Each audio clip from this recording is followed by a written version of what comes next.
प्रणाम अनश्री। मैं अपने क्वेश्चन को कंटिन्यू करते हुए अपना आंसर जानना चाहता हूँ। मैंने दूसरे धर्मगुरु को सुनकर नॉनवेज खाना छोड़ दिया था, तो क्या मुझे दूसरे धर्मगुरु को सुनकर छोड़ देना चाहिए या मुझे कर प्रैक्टिकली देखना चाहिए? अपने अनुभव से मेरे लिए सही है या गलत है? अपने अनुभव से चलना सही है। क्या किसी के कहने से चलना बिल्कुल व्यर्थ है। अपने अनुभव से चलिए, बस वही उचित है। क्या करना, क्या नहीं करना, अपनी अवेयरनेस, अपनी सेंसिटिविटी और अपनी अवेकनिंग से तय करिए। कौन नहीं, क्या कहता है, अगर हम इसको मानने लगेंगे तो एक चीज़ नहीं 10 चीज़। धर्मगुरु कहेगा ऐसे कपड़े पहनो, फिर वो कहेगा ऐसे करो, वैसे करो। ये लोग क्या होता है ना, जब सतही अध्यात्म बनाने की कोशिश करते हैं, बिल्कुल ट्रिवियल तो वेज नॉन-वेज में अटक जाते हैं, क्योंकि वो बड़ा ऊपर से तो साफ-साफ दिखाई देता है। ऊपर से साफ-साफ दिखाई देता है कि हाँ, हिंसा हो रही है, बड़ी उसमें तकलीफ है। लेकिन गहरे तलों पर सामान्य है। गहरे तलों पर उतरेंगे तो फिर हमें दिखाई देगा सब घटनाक्रम और जीवन का एक हिस्सा है। और केवल एक पशु को मार देने या ना मार देने से ही हिंसा तय नहीं हो जाती है, या नॉनवेज खा लेने से। ओवरऑल आप अपने विचारों में हिंसक हैं कि नहीं, अपनी भावनाओं में हिंसक हैं कि नहीं, एक दूसरे के प्रति अंतर संबंधों में हिंसक हैं कि नहीं। हिंसा के अनेकानेक प्रकार हैं, तो अगर मुझे चुनना पड़े तो मैं कैसे चुनूंगा, वो उदाहरण है कि बड़ी मात्रा में हिंसा रुके और छोटी मात्रा में हिंसा हो तो चलेगा। और इस जीवन में हम लोग अधिक हिंसा और कम हिंसा के बीच ही चुनाव कर रहे हैं। पूरी तरह हिंसा और हिंसा के बीच चुनाव नहीं है। भाई जीवन के रूप में तो पेड़ पौधे भी आ गए, घास फूस भी आ गई, सब आ ही गया ना। अब वो कहेंगे लार्जर और कॉम्प्लिकेटेड जो स्ट्रक्चर है, मैकेनिज्म है, उसकी बात आ जाएगी। लेकिन हिंसा अहिंसा ब्लैक एंड व्हाइट में डिवाइड नहीं है। बहुत सारे लोग जीवन पर्यंत नॉनवेज का मुंह नहीं देखते, संबंधों में हिंसक हैं, विचारों में हिंसक हैं, विश्वासों में हिंसक हैं, धारणाओं में हिंसक हैं, दूसरे को बर्दाश्त नहीं कर सकते। धर्मों को देखिए, एक दूसरे को बर्दाश्त नहीं कर सकते। तो ये क्या है, इससे अच्छा तो मैं प्रेफर करूंगा कि नॉनवेज खाओ और प्रेम पूर्ण रहो, दूसरों के प्रति सौहार्द रखो, साहचर्य रखो, जो अच्छी भावना है वो सब रखो। वो ज्यादा चुनने योग्य होगा कि एक मछली नहीं खाई थी और पूरी दुनिया का गला घोटने पे आ गए। वो नहीं होना चाहिए। तो हिंसा को हमें ब्रॉडर पर्सपेक्टिव से समेटकर छोटे में लाना चाहिए। और जो लोग सोचते हैं नहीं खाएंगे, तो आप कोई बचा तो लेंगे नहीं कि आपके ना खाने से मछली बच जाएगी या कोई और जानवर बच जाएगा। वो मर रहे होंगे, खाए जा रहे होंगे, कुछ ना कुछ हो रहा होगा। आप अपनी लार्जर वायलेंस को रोकिए, लेसर वायलेंस को जाने दीजिए और अपने अनुभव से चलिए। किसी दिन अपने अनुभव से आ जाए हम नहीं खा सकते, मत खाइए। किसी कहने से थोड़े। अब मैं देखिए ये जो टीचिंग दे रहा हूँ, इस टीचिंग में इससे निकलता क्या है, इसका आशय आप हल्के ढंग से, लूज ढंग से इंटरप्रेट करेंगे तो कहेंगे कि अनंतश्री कह रहे हैं खाओ, ठीक है। अनंतश्री तो नहीं खाते, क्योंकि अनंतश्री के अंदर से आया कि उनको नहीं ये चीज सूट करती है, ऐसे रास्ते पे वो नहीं जा सकते। तो वो उनका अपना व्यक्तिगत निर्णय है, न किसी किताब का निर्णय है, न किसी धर्म का निर्णय है, न किसी धर्म गुरु का निर्णय, किसी का निर्णय नहीं। धर्म गुरु हमको क्यों बताएगा, वो अपनी जिंदगी देखे। भाई वो अपनी जिंदगी जिए ना, वो दूसरों को क्यों बता रहा है, सवाल ये है। तो जिस दिन अपना विवेक कह दे उसके साथ चलो, बस उत्तर सीधा साफ यही, अपना विवेक। और अगर नॉनवेज खाने का शौक है, खाने की इच्छा होती है और खाते भी हो, लेकिन ओवरऑल प्रेमपूर्ण रहते हो लोगों के प्रति, लोगों का सहयोग करते हो, लोगों का भला करते हो, सब करते हो, तो वो ज्यादा चुनने योग्य चीज है कि नॉनवेज नहीं खाते हो और लोगों का जीना दोभर किए हुए हो, न जीते हो न जीने देते हो लोगों को, तो वो चुनने योग्य नहीं है। धन्यवाद। और दूसरा प्रश्न मेरा ये है, जैसे आपने कहा कि मेडिटेशन, गाइडेड मेडिटेशन के लिए कोई भी रूल नहीं है। गुरु लोग कहते हैं कि मेरे गाइडेंस में करना चाहिए। ऐसे ही क्या कोई भी मंत्र हम बिना गुरु के भी कर सकते हैं? कर सकते। गुरु लोग क्या देखिए दीक्षा इसलिए लेना कह, ज़रूरी होता है मंत्र के लिए, या कि बिना वैसे? गुरु लोगों की अपनी समस्या, उनकी अपनी परेशानी, उनकी अपनी बीमारी है ना। गुरु फिर रह कहाँ जाएंगे अगर सारे शिष्यों की निर्भरता हटा देंगे। तो गुरुओं को तो किसी न किसी रूप में अपने ऊपर निर्भर बनाए रखना होता है। ये उनकी अपनी एक व्यावसायिक समस्या होती है। अब मैं फ्री छोड़ देता हूँ क्योंकि मुझे किसी की निर्भरता नहीं चाहिए। हमारे पास जितने लोग हैं वो अखंड प्रचंड प्रेम के कारण है, बस उद्दंड प्रेम के कारण नहीं है, प्रेम के कारण है मेरे पास लोग। लेकिन इसलिए नहीं है कि मैं उन्हें कोई गाइडलाइन देता हूँ, कि मैं उन्हें कोई चीज़ करना सिखाता हूँ, इसलिए नहीं। ये प्रेम के कारण है पास में। तो मुझे उनको कोई अन्य डिसिप्लिन में बांध कर पास रखने की ज़रूरत नहीं है।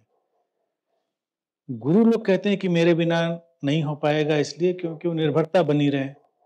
दीक्षा का मंत्र भी देते हैं, कान में फूंक के कहते हैं किसी को बताना नहीं, और मंत्र होगा हरे राम हरे कृष्णा, पूरी दुनिया जानती है। नहीं, किसी को बताना नहीं। आपने तो गुरु जी ने मेरे कान में सारे सबसे स्पेशल मंत्र फूंक दिया। वो अलग गोरख धंधा है। देखो, जैसे पानी पीने से क्या नुकसान और फायदा होगा, है ना? खाना खाने से क्या नुकसान और फायदा होगा, उसी तर्ज पर मंत्र, योग, ध्यान ये सब है। पानी बिल्कुल ही नहीं पियोगे, डिहाइड्रेट हो जाओगे। खाना बिल्कुल ही नहीं खाओगे, मर जाओगे। खाना बहुत ज्यादा खाओगे तो भी मर जाओगे। पानी बहुत ज्यादा पियोगे, ओवर हाइड्रेट हो जाओगे तो भी मर जाओगे।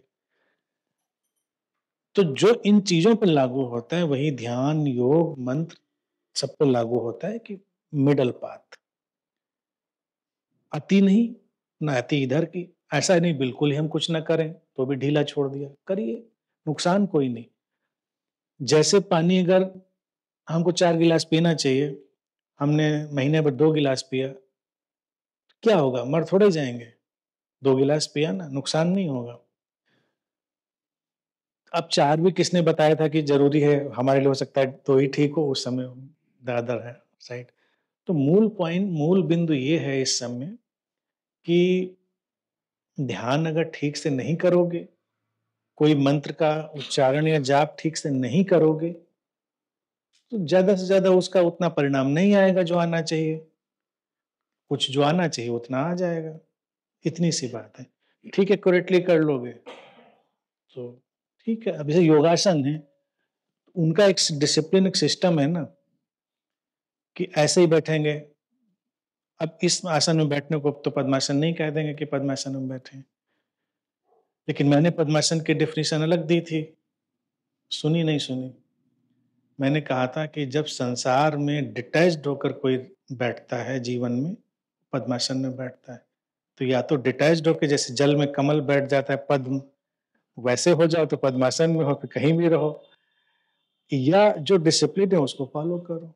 तो इट्स सो सिंपल, डरने की जरूरत नहीं है।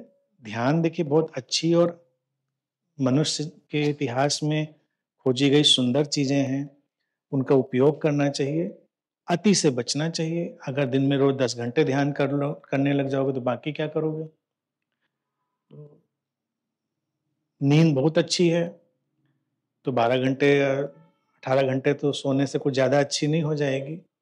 तो उसी तरह से संतुलन में रखो, 1 घंटा 2 घंटा ध्यान के लिए निकाल लो। 1 घंटा भी काफी है, बस उतने में काम हो जाता है। गुरुजी प्रणाम, कोई क्वेश्चन नहीं है। नहीं कोई नहीं, उद्गार होने चाहिए। हाँ, उद्गार ही है।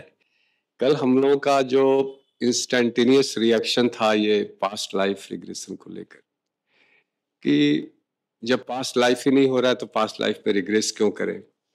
लेकिन जैसे आपने कहा ना कि कुछ हाथ में लीजिए और रिफ्लेक्ट कीजिए, तो हम लोग अपना जनरल साइकोलॉजिकल जो रिफ्लेक्शन किए, तो मुझे लगा ये बहुत यूजफुल विधि ऐसे है कि हमारे आज का जीवन में बहुत सारे जो डर भय हैं हमारे बचपन के ब्रिंगिंग अप या कंडीशनिंग या जो भी परिस्थितियां बनी हो, जो हमारा डिजाइन रहा हो, तो बहुत कुछ चूंकि वो अनकॉन्शियस लेवल में होते हैं और हम अवेयर नहीं होते हैं और हमारे प्रेजेंट जीवन को डिसफंक्शनल बनाए रहते हैं। तो अगर हम रिफ्लेक्ट करें तो मुझे ऐसा लग रहा है, मैं आपका उसमें चाहूंगा इनपुट, कि बहुत सारे उन डरों को हम अगर देख लें तो उससे मुक्ति भी हो सकता है। तो पीएलआर को अगर हम बहुत कुछ वो ना करें, इसके हैलो ना क्रिएट करें इसके अराउंड में, इसको एक फंक्शनल प्रोसेस की तरह, रिफ्लेक्टिव प्रोसेस की तरह देखा जाए तो एक यूजफुल हो सकता है, पॉइंट नंबर 1।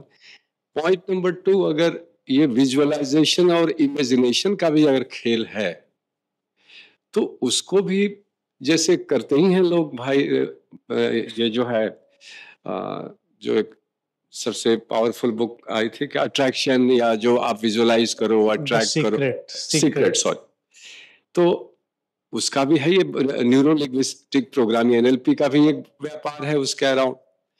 तो इसकी है यूटिलिटी, बट उतना ही समझा जाए मुझे लग रहा है तो it's a good process, it's a useful process, over to you. ठीक है, दोनों बातें बिल्कुल अच्छी। मैंने देखी दोनों बातें कही थी। थेरेपेटिक यूज तो है ही है बहुत, तो थेरेपी के तौर से हम लोग यूज कर सकते हैं इस चीज को। और विजुअलाइजेशन भी बहुत पावरफुल चीज है, क्योंकि हमारा पूरा जीवन ही इन ए वे विजुअलाइजेशन पर ही बेस्ड है। हम कुछ भी कर रहे हैं, जी रहे हैं, काम कर रहे हैं, वो किसी न किसी तरह के विजुअलाइजेशन का ही यूज कर रहे हैं। तो क्रिएटिव विजुअलाइजेशन एक बहुत ही स्ट्रांग और यूजफुल प्रोसेस है। सीक्रेट किताब भी अच्छी थी, लेकिन सीक्रेट किताब ने भी अनदर काइंड का सुपरस्टिशन पैदा कर दिया लोगों में कि जाके ऐसे BMW मर्सिडीज देखोगे, फिर फोटो लगा लोगे उसकी अपनी और रोज देखते रहोगे, आ रही घर के आगे खड़ी, घर के आगे खड़ी, और एक दिन आके घर के खड़ी हो जाएगी। तो इससे बहुत लोगों ने वर्कशॉप्स भी बना ली, लॉ ऑफ अट्रैक्शन, मैनिफेस्टेशन, लेकिन वो न्यू एज सुपरस्टिशन बन गया। BMW मर्सिडीज लानी है तो मैं कहूँगा प्रयास प्लस विजुअलाइजेशन दोनों चलेंगे तो सार्थक हो जाएगा। एक व्यक्ति जो कोई प्रयास भी नहीं कर रहा है और वो केवल विजुअलाइज किए चला जा रहा है तो वो हेलुसिनेशन की दुनिया में चला जाएगा, उसके लिए प्रॉब्लम खड़ी हो जाएगी। एक व्यक्ति है जो प्रयास कर रहा है, व्यापार कर रहा है, परिश्रम कर रहा है और उस रास्ते पर चल रहा है और विजुअलाइजेशन का सहारा भी ले रहा है, तो दोनों का अलाइनमेंट उसको जल्दी पहुंचा सकता है वहां पर। तो इसलिए ये बताना भी जरूरी है, काम करो। अब किसी ने कभी 4 लाइन नहीं लिखी कागज पर, सोचता है एक दिन उठेंगे सुबह सुबह और पता चलेगा कि शेक्सपियर हो गए या कालिदास हो गए या कुछ भी। क्रिकेट का बैट भी कभी नहीं पकड़ा हमने, मैदान में कभी गए नहीं। सोचता है बस एक दिन ऐसे उठेंगे सुबह, आंख मलेंगे और दुकान में जाके बल्ला खरीदेंगे, पिच में कूदेंगे और डबल ट्रिपल सेंचुरी मारेंगे, फिर हमारा नाम हो जाएगा, फिर अखबार में फोटो छप जाएगी। तो इन लोगों को कहते हैं शेख चिल्ली सिंड्रोम। तो ये शेख चिल्ली थे ना, तो कहानी है उनकी। तो ये क्या है ना कि ये सीक्रेट टाइप की बातें सुनकर कुछ लोग ऐसे दीवानगी की बातें करते हैं। हाँ, जो प्रोसेस में है उसके लिए वो चीज काम भी करेगी, उसके लिए वो यूजफुल है। कि आप मान लीजिए ओरेटर हैं, आपको बोलने का काम है, आप बोलने जाते हैं, तब विजुअलाइजेशन अच्छा है कि आप अच्छे अपने को अगर विजुअलाइज करते हैं अच्छा बोलते हुए और अच्छे ढंग से प्रेजेंट करते हुए, तो वो आपके सबकॉन्शियस का हिस्सा बनेगा और आपको एक्टिव कर देगा। लेकिन आप कभी स्टेज पे गए नहीं, आप कभी जाते नहीं हैं, बोलते समय आपकी जबान लड़खड़ाती है और फिर सोचते हैं कि एक दिन मैं खड़ा होऊंगा और धुआंधार भाषण दे दूंगा, तो संभव नहीं है, तो सुपरस्टिशन बन गया। तो विजुअलाइजेशन एक प्रोग्रामिंग है, लेकिन तब जब उस रास्ते पर हम चल रहे हैं तब बहुत हेल्पफुल है। और थेरेपेटिक चीजें बेहतर हैं। अभी कोई सेशन अगली बार हम डिजाइन करेंगे तो विजुअलाइजेशन और इन सबको यूज करेंगे, उससे ही सब PLR वगैरह इसको निकाल देंगे दिमाग से, इसको हटा देंगे, इसकी यूज नहीं है। जैसे आज का ध्यान हमने जो नहीं कराया, जो हमने डिजाइन किया था, उसमें हमने कलेक्टिव माइंड और कलेक्टिव मेमोरी की बात करी थी। मैंने सोचा था पास्ट लाइफ हम वर्ड यूज नहीं करेंगे क्योंकि वो है नई चीज, तो वो ज्यादा इंटरेस्टिंग था। लेकिन कल के फीडबैक से मुझे लगा कि यूज नहीं है, लोग खुश हैं, तो खुशी को डिस्टर्ब करना अच्छा नहीं है। बेकार में थोड़ा बचकाना हो जाता है ज्यादा विजुअलाइजेशन। लेकिन हम कलेक्टिव माइंड की मेमोरी का यूज कर सकते हैं, हम उन सब का यूज कर सकते हैं, क्योंकि कलेक्टिव माइंड का भी एक अपना पैटर्न है। तो बेसिकली ज्यादातर केसेस में होता है जिसको लोग सोचते हैं ये मेमोरी तो बड़ी ही विचित्र है, इसको तो मैंने कभी सोच ही नहीं सकता था, तो वो कभी कभी कलेक्टिव माइंड से आ जाती है, हमारा जो कलेक्टिव माइंड है जी। तो उसको लोग मानते हैं कि ये प्रमाण है हमारे पास्ट लाइफ का, क्योंकि ये तो कहीं दूर दराज तक संभव ही नहीं था कि मैं सोच पाता। तो वो पैटर्न भी हैं हमारे अंदर, और वो पैटर्न हमारे ड्रीम्स में भी आते हैं, वो पैटर्न वैसे भी आते हैं। तो इक्वली पावरफुल हमारा ड्रीम वर्ल्ड भी है।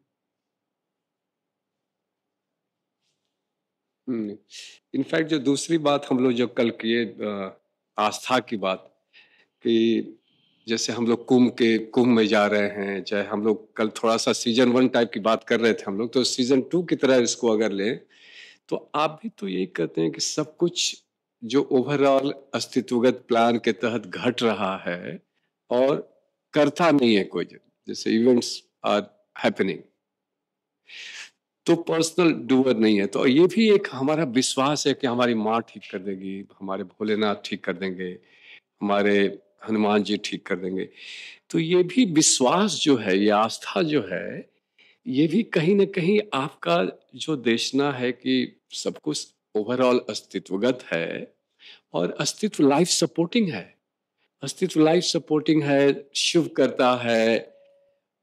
जैसे आप कहते हैं सब इम्पर्सनल है, हम लोग पर्सनल, तो जो हम इम्पर्सनल है, लाइफ सपोर्टिंग है, वो सब चीज को अगर हम ऐसे ही देख सकते हैं कि हाँ, तो उसको हम विश्वास की तरह ले रहे हैं, हम उसको पर्सनलाइज किए हुए हैं।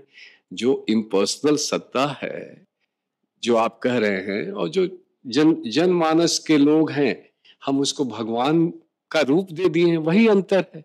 अदरवाइज जो आपका है उससे वो भी अलाइंड है, हमें तो वो भी लगता है एग्जैक्टली वही सेम बात है। उन्होंने नाम दे दिए हैं, बस समझाना ये रहता है कि नाम देने में खतरा ये रहता है कि नाम को फिर एंटिटी लोग बना देते हैं और एंटिटी से वो अलग तरह की आशाएं करने लगते हैं। जब हम ये समझते हैं कि अस्तित्व सब करता है, तो हम फिर अस्तित्व को कोई प्रेशर देना, कोई मांग करना, अब अस्तित्व सब करता है तो अब बताइए अस्तित्व को कौन सा प्रसाद चढ़ाने जाएंगे? चढ़ा नहीं पाएंगे। किस किस दिशा में और कहाँ किसको चढ़ा दें? अस्तित्व तो सर्वव्यापी है, टोटलिटी है। लेकिन जब वो व्यक्ति एंटिटी बनाता है तो सोचता हनुमान जी को प्रसाद चढ़ाएंगे, हनुमान जी हमारा काम कर देंगे। सोच वो भी रहा है, उसका थोड़ा देखा जाए किंडरगार्टन माइंड है, बिल्कुल बच्चे वाला मन है, क्षम्य है, क्षमा योग्य है, क्षमा योग्य है, लेकिन बस उसको अटकना नहीं वहां पर।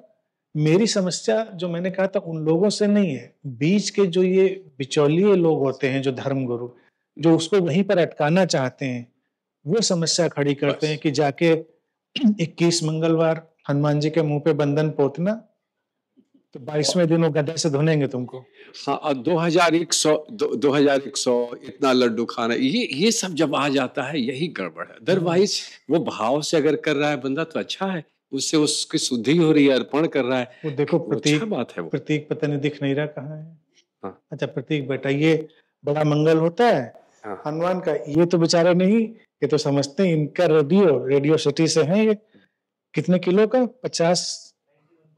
91 पॉइंट का केजी का लड्डू हनुमान जी को चढ़ाया जाता है। चैनल का 91.5 चैनल है, तो वो केजी का लड्डू कर देंगे। हाँ ठीक है, बट इट्स ओके। अगर उसको ठीक से अगर आस्था से कर रहा है, भाव से कर रहा है, प्रॉब्लम नहीं है, मजा से लेकिन उसका 250 ग्राम लड्डू आज तक मेरे पास नहीं लाया। ये जबरदस्ती करने लगे, वो सब करने लगे तो गड़बड़। वहां पूरा खेला है, क्या कर रहे हो उसमें नहीं, कैसे कर रहे हो, वो गड़बड़ हो जाता है। वो बीच के खेला से गड़बड़ है सारी।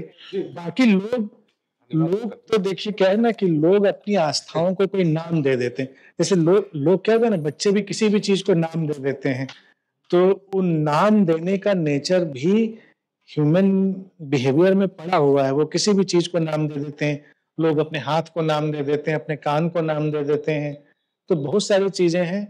तो बहुत सारे नाम देने का जो नेचर है, अब जैसे अपने चिड़िया को नाम, अपने डॉगी को नाम, अपने पेड़ को नाम, तो इस तरह से जो भगवान और अस्तित्व है उसको भी नाम देने का वो सब अच्छा है, निर्दोष है, उसमें कोई समस्या नहीं। बहुत बहुत धन्यवाद। हर बार जब हम लोग आते हैं, हर बार अपग्रेड होके एक नए वर्जन में जाते हैं। बिल्कुल। इनफैक्ट हमारी पत्नी को मैं जब आए हम लोग दोनों, तो मैंने कहा यार मुझे आते ही यहाँ पर कुछ अजीब टाइप का लगता है। हम बोले तुम्हें कुछ नहीं है, मैं तो कुछ नहीं लग रहा है।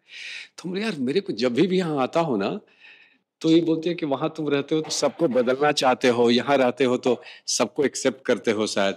हमने हाँ यहाँ के लोग सब अच्छे लगते हैं हमको, चाहे यहाँ आते ही मेरे को ऑलवेज एक अलग फील आता है, और मैं हर समय फील करता हूँ कोई ना मिस करूँ अनलेस कुछ एंगेजमेंट। आते आते वो खुद बड़ी अपग्रेड हो गई हैं। हमको बोल रही तुम यहाँ आते इतना खुश क्या हो जाते हो, क्या तुमको यहाँ ऐसा लगता है? हमने मालूम यार हमें तो कुछ अजीब लग रहा है। तो इस चर्चा हो रही थी हम लोग। नहीं वो खुद खुश हैं, देखिए। ध्यान में जो अनुभव होते हैं उसमें कुछ भी सत्य नहीं होता,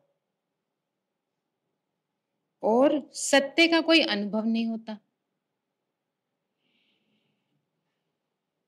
हर अनुभव सत्य का ही अनुभव है।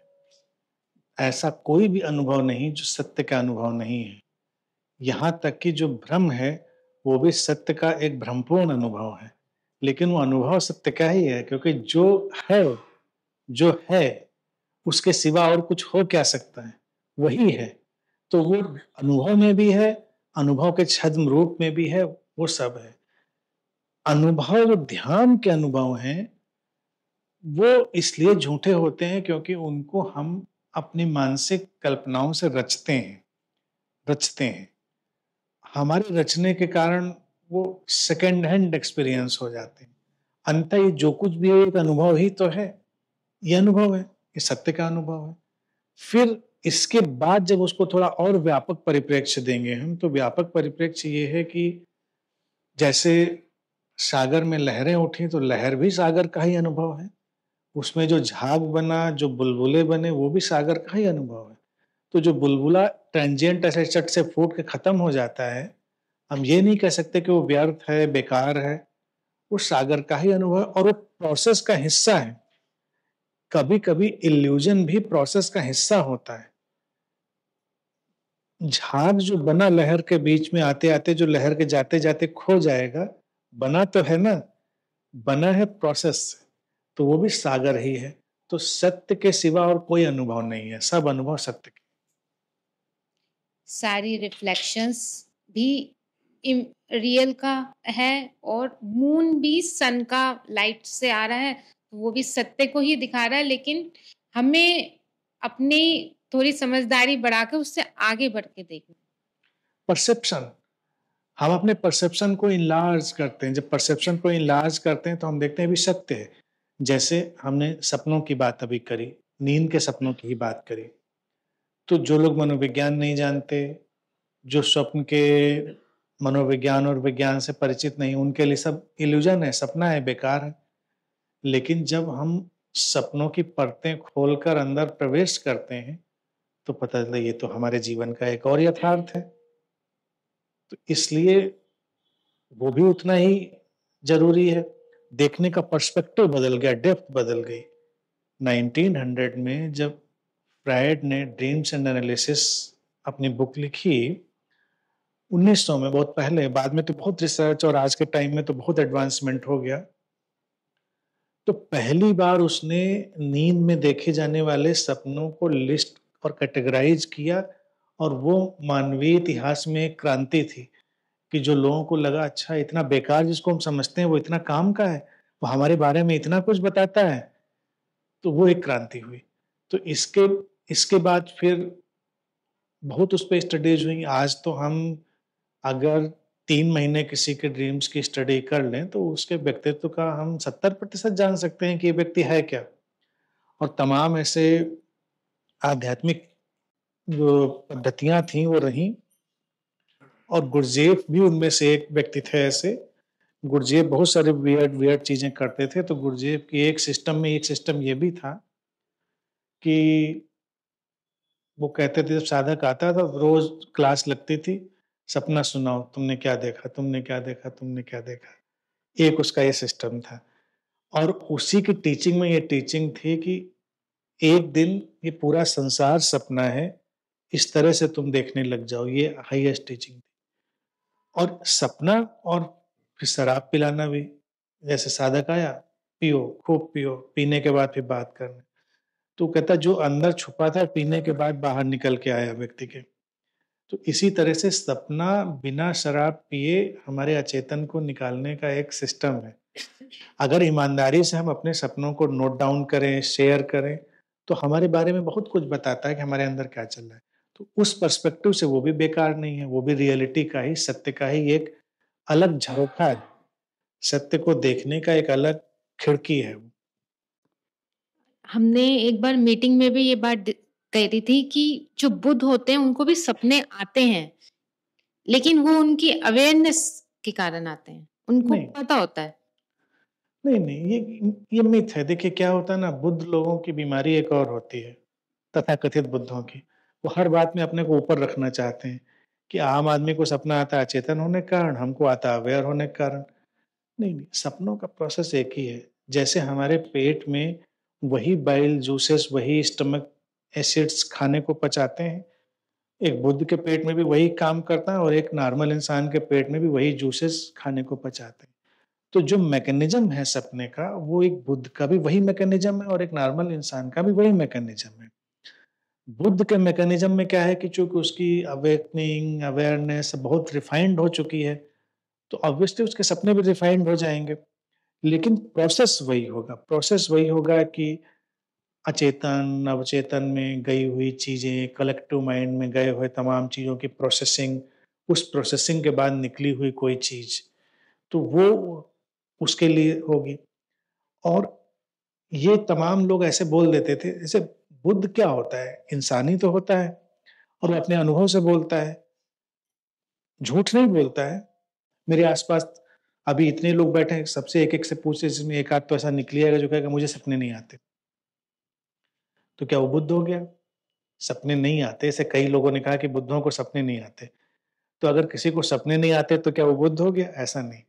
अभी जब रिसर्चेज हुई और ये 60 और 70 के बीच में कोई सन है, 2-3 साल हैं, जब ब्रेन वेव्स जो थीटा, डेल्टा और अल्फा वेव्स थी, इनके ऊपर बहुत काम हुआ और ये ईईजी वगैरह इन्वेंट हुआ, जिससे आज हम लोग ब्रेन का सब नापते हैं नहीं, तो वो सब इन्वेंट हुआ।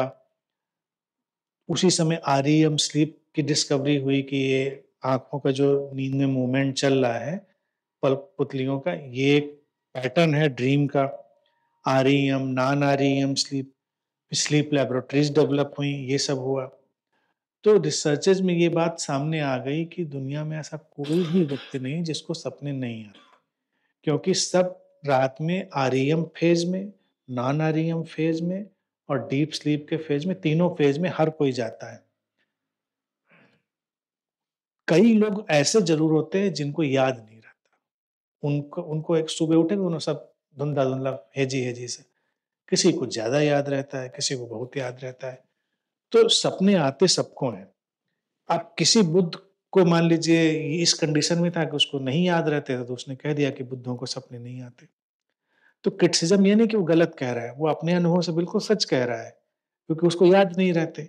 लेकिन अब नई रिसर्च के हिसाब से जब जाएंगे तो उसको ये मानना पड़ेगा कि हाँ, मुझको याद नहीं रहते होंगे, आता होगा मुझको कुछ, तो ये हो जाएगा।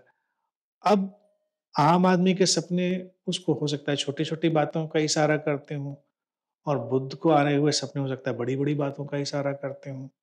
ये सारी चीजें संभव है। अब तो स्मार्ट क्लॉक ही बता देती है कि किस स्टेट में है हाँ हम। हाँ, बिल्कुल बिल्कुल। जितनी भी मेडिटेशन होती है वो मुझे डीप स्लीप में दिखाता है। वॉच आपकी वॉच, हाँ। बढ़िया है तो। मतलब कि यही पूछना चाह रही थी कि ये सही है। अब देखो, ऑल द टाइम तो डीप स्लीप में हो नहीं सकते हैं। अगर वो दिखा रही तो वॉच को भी फिर नहीं सही नहीं कराना नहीं पड़ेगा। नहीं, वो तो फेजेस बदलेंगे, फेजेस सारे बदलेंगे, तो उस फेज के हिसाब से हमको देखना पड़ेगा। अभी देखिए, अगर इस रीडिंग की बात देखी जाए तो इसमें 1-2 वॉचेस की एक्यूरेसी ज़्यादा मानी जाती है। जैसे एप्पल वॉच की, आई वॉच की जो एक्यूरेसी है वो काफ़ी ठीक मानी जाती है। और एक जर्मन वॉच, कोई और उसका नाम नहीं याद आ रहा मुझको, उसको एथलीट वगैरह ज़्यादा पहनते हैं, उसकी एक्यूरेसी काफ़ी ठीक मानी जाती है। 2-3 ब्रांड हैं जिनकी एक्यूरेसी, बाकी तो डेटा सबका निकलता रहता है। कुल मिला के ये बात नहीं है। अगर डीप स्लीप में जाते हैं तो रिलैक्स हो जाते हैं, सो फार सो गुड। उसके लिए एग्जिस्टेंस को थैंकफुल रहिए कि एग्जिस्टेंस ने आपको भी डीप स्लीप में जाने का गिफ्ट दे दिया, तो then in that way you are fortunate. तो आपका आरईएम फिर छोटा हो सकता है, लेकिन होगा जरूर, ऐसा तो किसी हो ही नहीं सकता। भाई जो ये दिखा रही है वो अनुभूति तो मुझे भी हो रही है कि इस वक्त मैं डीप में थी, तो रात को भी डीप स्लीप में जब दिखाती है तो वो चीज तो पता चल ही रही होती है, और जब अब गया तो तब भी पता चल रहा होता कि हाँ इस समय पर कुछ ऐसा हुआ था।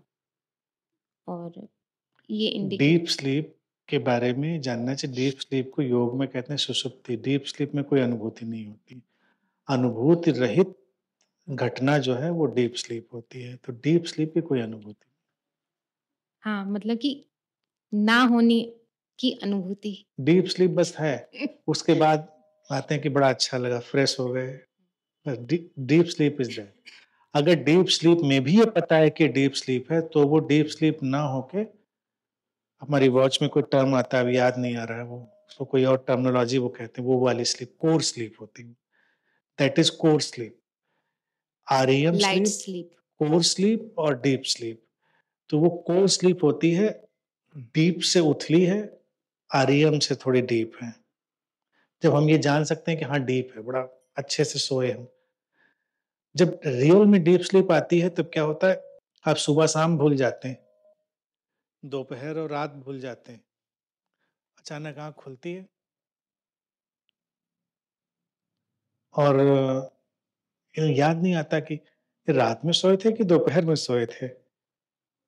वो रियल डीप स्लीप होती है, जब आप टाइमलेस जोन में चले जाते हैं।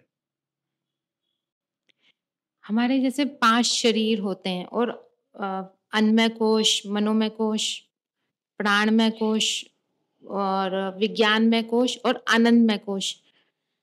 तो जब सुबह उठते हैं तो पहले अपना अन्नमय कोश नजर आ रहा होता है, उसके बाद आगे बढ़ते हैं तो प्राणमय, फिर मनोमय दिखाई दे रहा होता है, फिर विज्ञान में, उसके बाद अगर बहुत बढ़िया हो गया तो आनंदमय कोश में हम शिफ्ट हो जाते हैं। गुरु के साथ तो हो ही जाते हैं आनंदमय कोश में, लेकिन आनंदमय कोश भी बंधन है, क्योंकि वो अप डाउन हो रहे हैं ना, और वो भी एक इल्यूजनरी वर्ड है।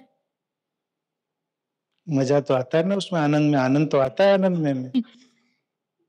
लेकिन वो भी तो शरीर का ही एक 5 लेवल, 5th लेवल पर है ना, वो भी बंधन है ना। आनंद बंधन मुक्त। बंधन। जीवन में दो ही चीजें बंधन मुक्त हैं, प्रेम बंधन मुक्त है, प्रेम न माने बंधन, आनंद न माने बंधन, सब बंधन मन के बंधन। तो आनंद ही तो मुक्ति है, आनंद में है तो हु केयर्स अबाउट बंधन एंड मुक्ति। यही तो आनंद है। आनंद में भी जिस दिन ख्याल आए कि फंसे फंसे से हैं, प्रेम में भी जिस दिन ख्याल आ जाए कि फंसे फंसे हैं, डाइवोर्स की शुरुआत हो गई, फिर फंसे फंसे हैं, प्रेम भी मुक्ति है। वो टाइटैनिक वाला जो सीन है ना, जो जहाज के आगे जो हाथ उठा के उड़ने वाला, वो वाला प्रेम का मुक्ति का उड़ान है, वो फ्रीडम, फ्लाइट ऑफ फ्रीडम। तो प्रेम में फंसना नहीं है, आनंद में भी फंसना नहीं है, और जब फंसने का एहसास है तो वो आनंद नहीं है और प्रेम भी नहीं। और एक तरीके से देखा जाए तो बंधन में हर कोई है ही। हमारा जन्म कैसे क्यों हो गया बिना हमारे पूछे, किस तरीके से हमें जो मिला एनवायरनमेंट और हमारे को जो बॉडी मिली बिना हमारे पूछे, हमारे से पूछा कहाँ जा रहा है।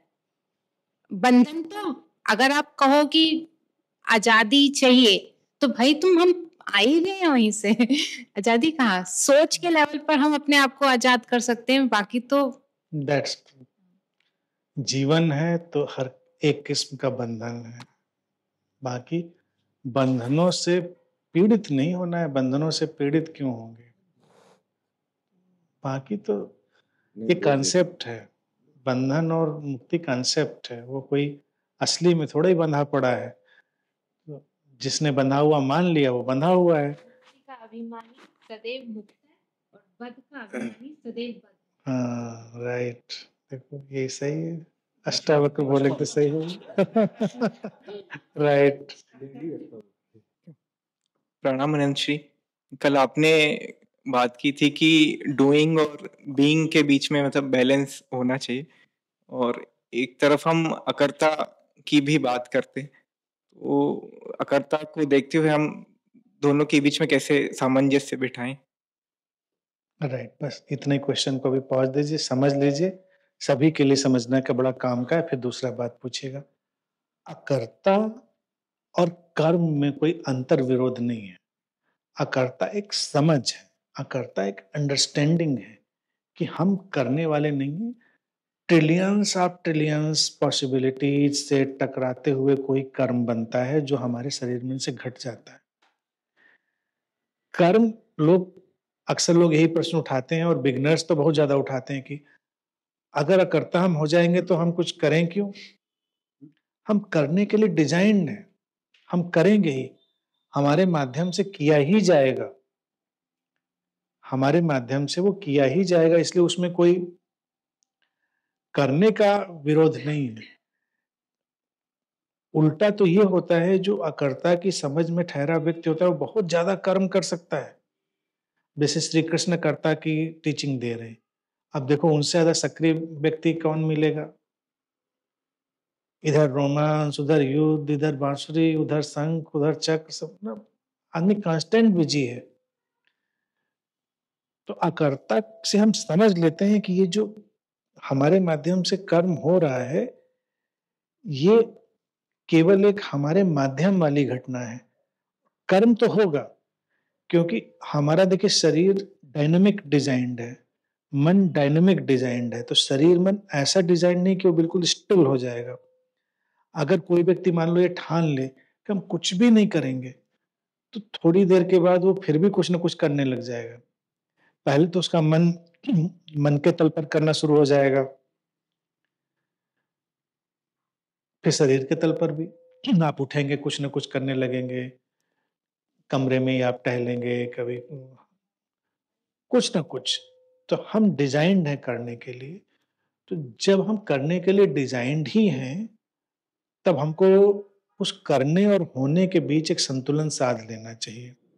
करना आ ही रहा होगा तो करने को चैनलाइज कर लें, होना है ही तो होने को चैनलाइज कर लेते हैं। अब जैसे विचार हैं ही, विचार आप प्रोड्यूस नहीं कर रहे हैं, तो या तो आप विचारों के धक्के में उलटते पुलटते हुए बहते जाइए, या उन्हीं आते हुए विचारों को चैनलाइज कर लीजिए। तो चैनलाइज कर लेंगे तो चैनलाइज थॉट बन जाएंगे, अंडरस्टैंडिंग बन जाएंगी, वो हमारी क्लैरिटी बन जाएंगी, कुछ ना कुछ बन जाएंगे, वो काम आ जाएंगे। अगर हम उन विचारों को चैनलाइज नहीं करेंगे तो क्लाउड्स की तरह से बस घूमड़े घूमड़े चले गए। कर्म देखो, बच्चों को देखो, कर्म के लिहाज से बच्चों का कर्म क्या है? उछलना कूदना, खेलना कूदना, यहाँ वहां, कर्म वो भी कर ही रहे हैं। कौन सा बच्चा बिल्कुल ध्यान मुद्रा में बैठ जाता है? वो बैठ जाए तो हम उसको डॉक्टर को दिखाने ले जाएंगे, आप ही के पास लाएंगे सब, देखिए डॉक्टर साहब बच्चा हमारा 3 दिन से बस ऐसे ही बैठा हुआ है, कुछ करता नहीं है। अब बच्चे को अभी क्रिया का कुछ और कर्म का उद्देश्य नहीं पता है, लेकिन चूंकि डिजाइन है डूइंग की, तो वो डूइंग पर्पजलेस रैंडम जैसे क्लाउड्स उठते हैं वैसे वो हो रही है। तो बच्चे की क्रियाएं क्लाउड हैपनिंग है। तो अगर हम जीवन पर्यंत क्लाउड हैपनिंग में रहेंगे तो हमारा जीवन क्या है ना, फिर अनुद्देश्य और उसमें चला जाएगा। बच्चे तक तो ठीक है, बच्चे के माँ बाप हैं, पेरेंट्स हैं, देख लेंगे। बड़े होकर फिर कौन देखेगा? भारत ने हालांकि इसको भी एक्सेप्ट किया था, भारत ने इस पे भी प्रयोग किया। उसने जिनको सन्यासी और ये सब माना, तो वो कुछ लोग थे जो जीवन पर्यंत बच्चे जैसे ही रह गए कि जब मन करेगा खेलेंगे, मन करेगा तो खाएंगे, मन करेगा तो यहाँ बैठ जाएंगे। तो भारत ने माना कि कुछ लोगों को छोड़ देते हैं बच्चों जैसा, तो वो कभी आपके द्वार पे खड़े हो गए तो आपने भोजन दे दिया, उन्होंने खा लिया, वो चले गए, मस्त हैं वो। लेकिन आम व्यवहारिक जीवन वैसे नहीं चलेगा। आम व्यवहारिक जीवन में आपको कुछ काम करना होगा, कुछ व्यवसाय करना होगा, कुछ जॉब करनी होगी।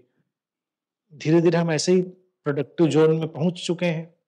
फिर पहले आदिम टाइम में भी तो वही था, क्रियाएं हुई, जब क्रियाओं की जरूरत नहीं है तो इंसान शांत बैठा है। अब हमने क्रियाओं को चैनलाइज कर दिया, तो चैनलाइजेशन इज ब्यूटीफुल, क्योंकि चैनलाइजेशन से हमने बहुत सारा और श्रम बचा लिया अपना। अगर अभी चैनलाइज किया तो हमने आने वाले बेकार के श्रम को बचा लिया। तो माइंड और बॉडी के प्लेन पर कर्म तो घटते ही रहेंगे, इस रूप में या उस रूप में।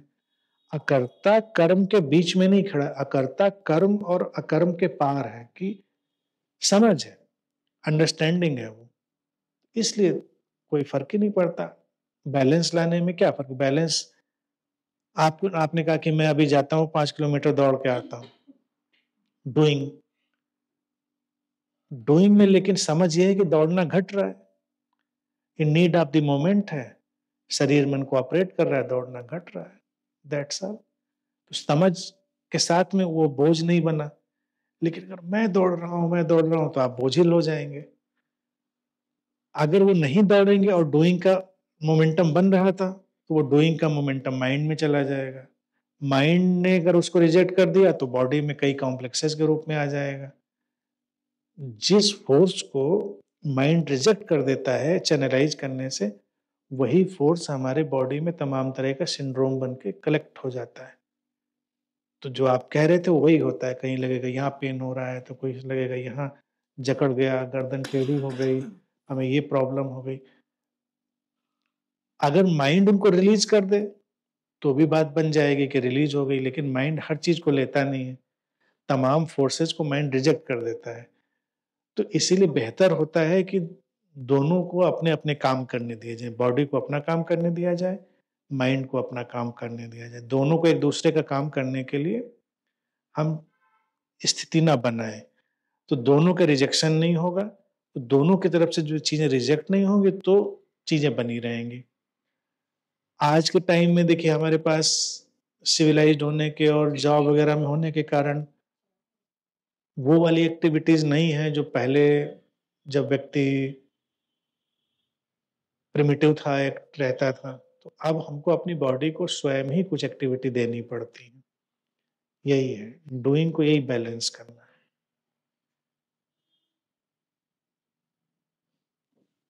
है। आनंद श्री, एक आध्यात्मिक व्यक्ति की समझ में कहाँ कमी रह जाती है कि वो चैतन्य को और बीइंग को ज्यादा मतलब प्रायोरिटी देता है बजाय डूइंग और बॉडी को? समझाने वालों की है, समझने समझाने का फेर है कि लोगों ने किसी चीज को किसी चीज के ऊपर रख दिया, तो इसलिए भ्रम हो गया लोगों को कि being is more important then doing.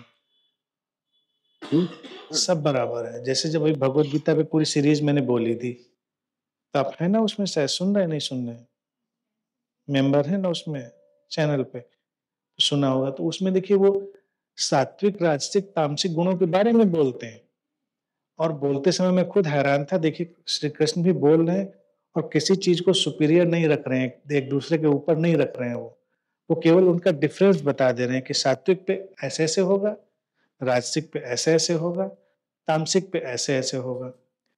लेकिन दोनों उनको वो कैटेगराइज नहीं कर दे रहे हैं कि ये खराब है, ये ज्यादा ऊंचा है, ये ज्यादा कम ऊंचा है। तो इसी तरह से डूइंग की अपनी वैल्यू है, बीइंग की अपनी वैल्यू है, दोनों के बीच बैलेंस। आध्यात्मिक व्यक्ति अक्सर बैलेंस भूल जाता है। तो इसी बैलेंस के लिए मैंने तो हर चीज के बैलेंस की बात की, धन और ध्यान का बैलेंस, शरीर मन चेतना का बैलेंस, हर चीज का बैलेंस आना है, तभी जीवन सुंदर बनेगा। आपने ध्यान को ज्यादा वैल्यू दी, धन को वैल्यू नहीं दी,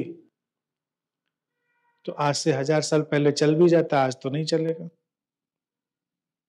आज तो आप ऑटो करने जाएंगे तो भी धन चाहिए, कुछ भी करने जाएंगे धन चाहिए। तो वेयर इज द प्रॉब्लम?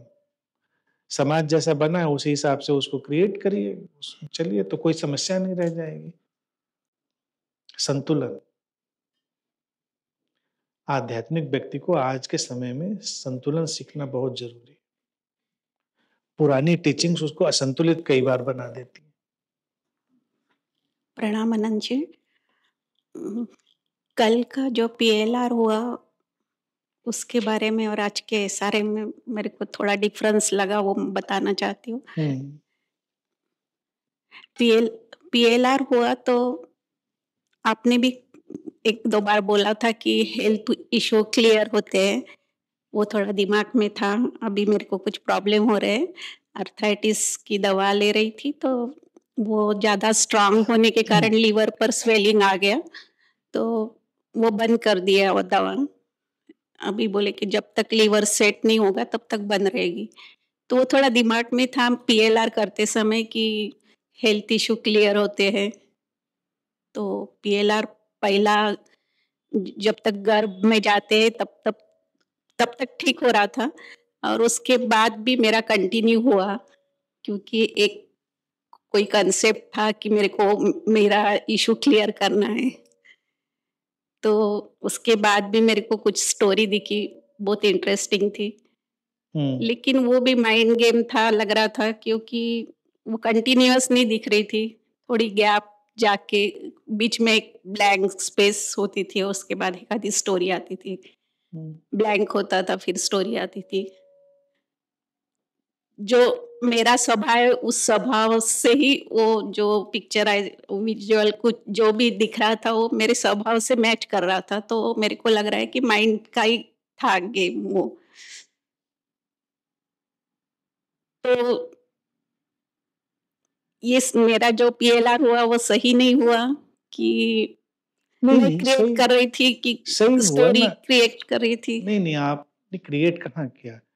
देखिए, आप देखा जाए ज्यादा इनोसेंटली सजेशंस को लिया। देखिए, सजेशंस के कल के सेशन में कई चैलेंज थे। एक चैलेंज था कि जो लोग मेरी पहली बात से ही कन्विंस हैं कि कोई पास्ट लाइफ में, तो वो कैसे सजेशन ले पाएंगे।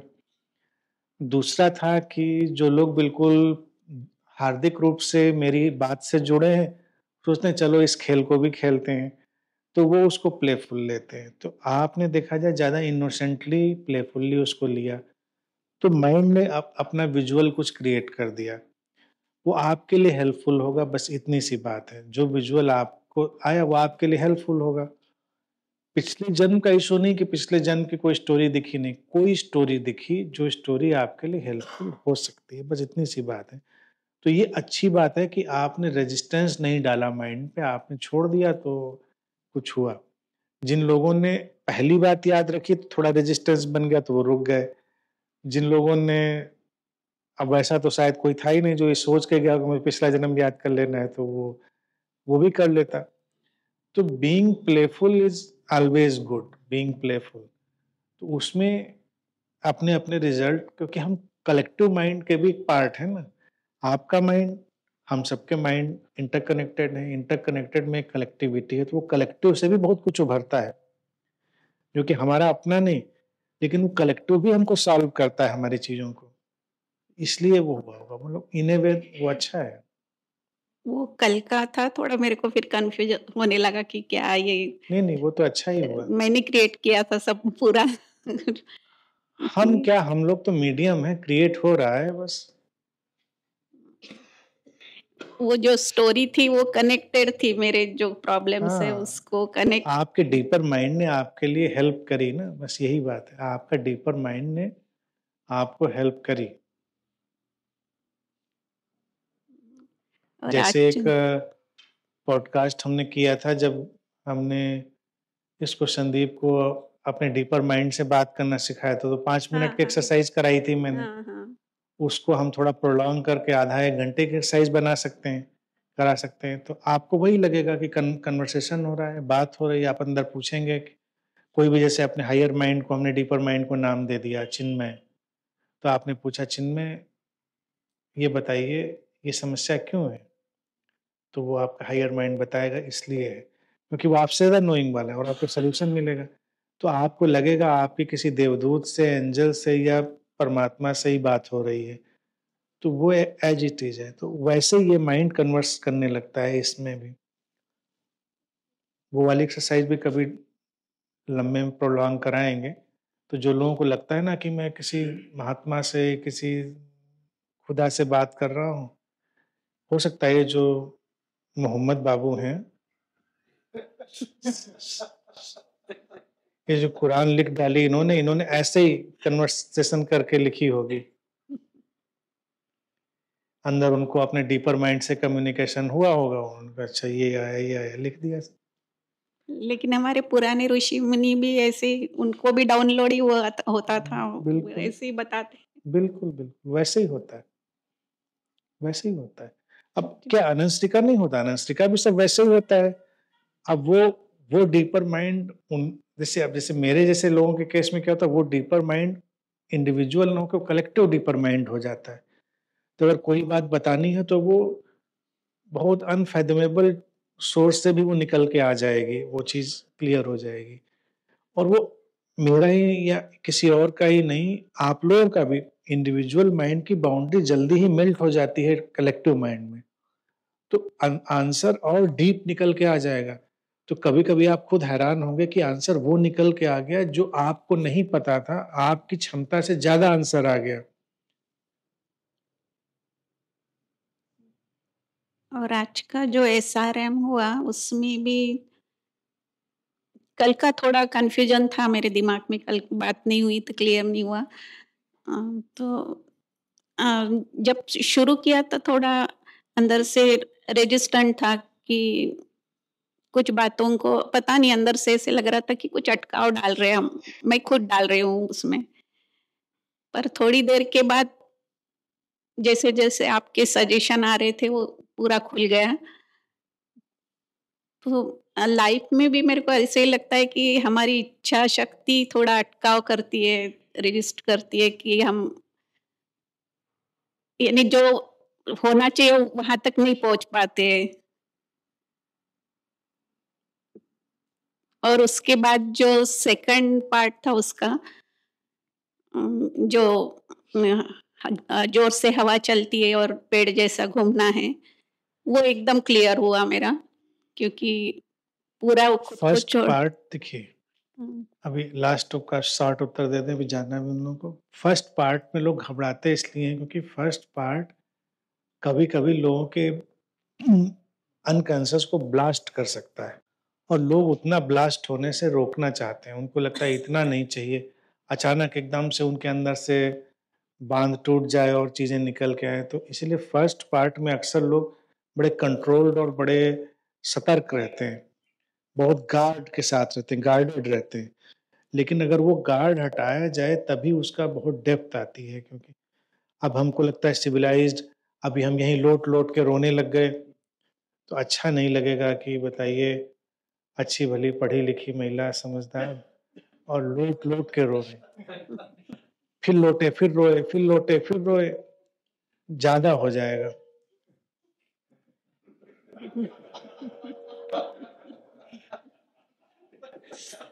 लेकिन अगर हम छोड़ दें कि आएगा तो देख लें क्या फर्क पड़ता है, अगर मेरे अंदर से ऐसे ही आएगा तो ऐसे ही करेंगे।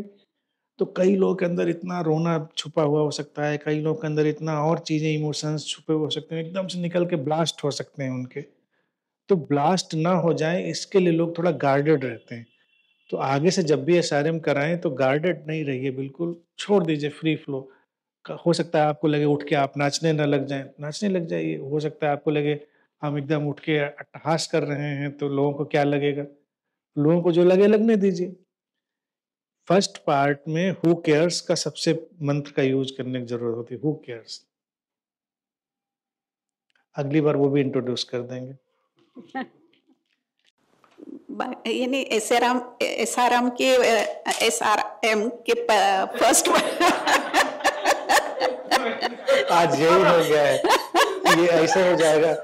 आज हम कृष्णा जी को भी सुबह सुबह कहते पियाले।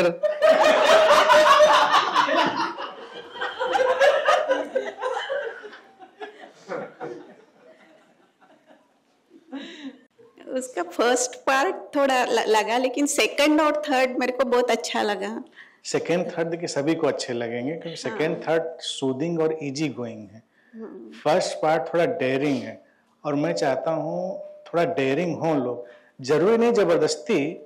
कई लोग जबरदस्ती भी करते हैं, लेकिन जबरदस्ती नहीं, लेकिन उसमें क्या है ना, जो लोग नहीं कर पाते हैं वो थोड़ा डेयरिंग कम करने के कारण नहीं कर पाते हैं, वो उतना करेज नहीं शो कर पाते हैं। तो अगर हम करेज शो करें उतना, और हु केयर्स के साथ चलें कि हम सांसें लेंगे जो होगा रोना आएगा, हंसना आएगा, चीखना आएगा, कुछ आएगा, तो हम हु केयर्स, तो ज़्यादा रिलीज हो जाएगा, ज़्यादा माइंड हमारा फ्री होता है उसमें। फिर सेकंड पार्ट में जब एंटर होते हैं तो डेप्थ और ज़्यादा बढ़िया हो जाती है, ये होता है। और एक बात कहना चाहती थी, मैं लिखना चाहती थी लेकिन बहुत लंबा लिखना होता नहीं उसमें लाइव सेशन में, कि आपको बहुत बहुत धन्यवाद देना है मुझे कि कितनी तरह से आप हमको समझा रहे हैं। पॉडकास्ट चल रहे हैं, पॉडकास्ट में सुंदर पिक्चराइजेशन पीछे का, और संदीप जी हमारे मन से उठते वैसे ही सवाल पूरे आगे बढ़ाते हैं। पॉडकास्ट भी चल रहे सवेरे मॉर्निंग में यूट्यूब पर जो आ रहा है, अभी योग वशिष्ठ स्व का उत्सव चल रहा है, दिन भर भी वीडियोज आते हैं। तो मेरे को तो ऐसे लग रहा है कि एक माँ जैसे कोई खाता नहीं है तो एक पराठा बना के, ये बना के उनको सब्जी बच्चों को खिलाते हैं, उस टाइप का आप खिला रहे तो हम कम एफर्ट्स ले रहे और आप ज्यादा ले रहे, ऐसे लगता है, थोड़ा गिल्ट भी आता है कभी कभी। एंजॉय करिए, अपना अपना देखिए, अपना अपना रोल सब लोग प्ले करते रहे, अपनी अपनी भूमिका, जैसे संदीप अपनी भूमिका निभाता है, कृष्णा जी अपनी भूमिका निभाती, तो काम इजी बने रहते हैं, सब चलता रहता है और अच्छा लगता है। टाइम कम है, लोगों के पास भी टाइम कम है, चीज़ें जल्दी हो, अवेकनिंग हो और बेकार के चक्करों में लोग ना पड़े तो अच्छी बात है।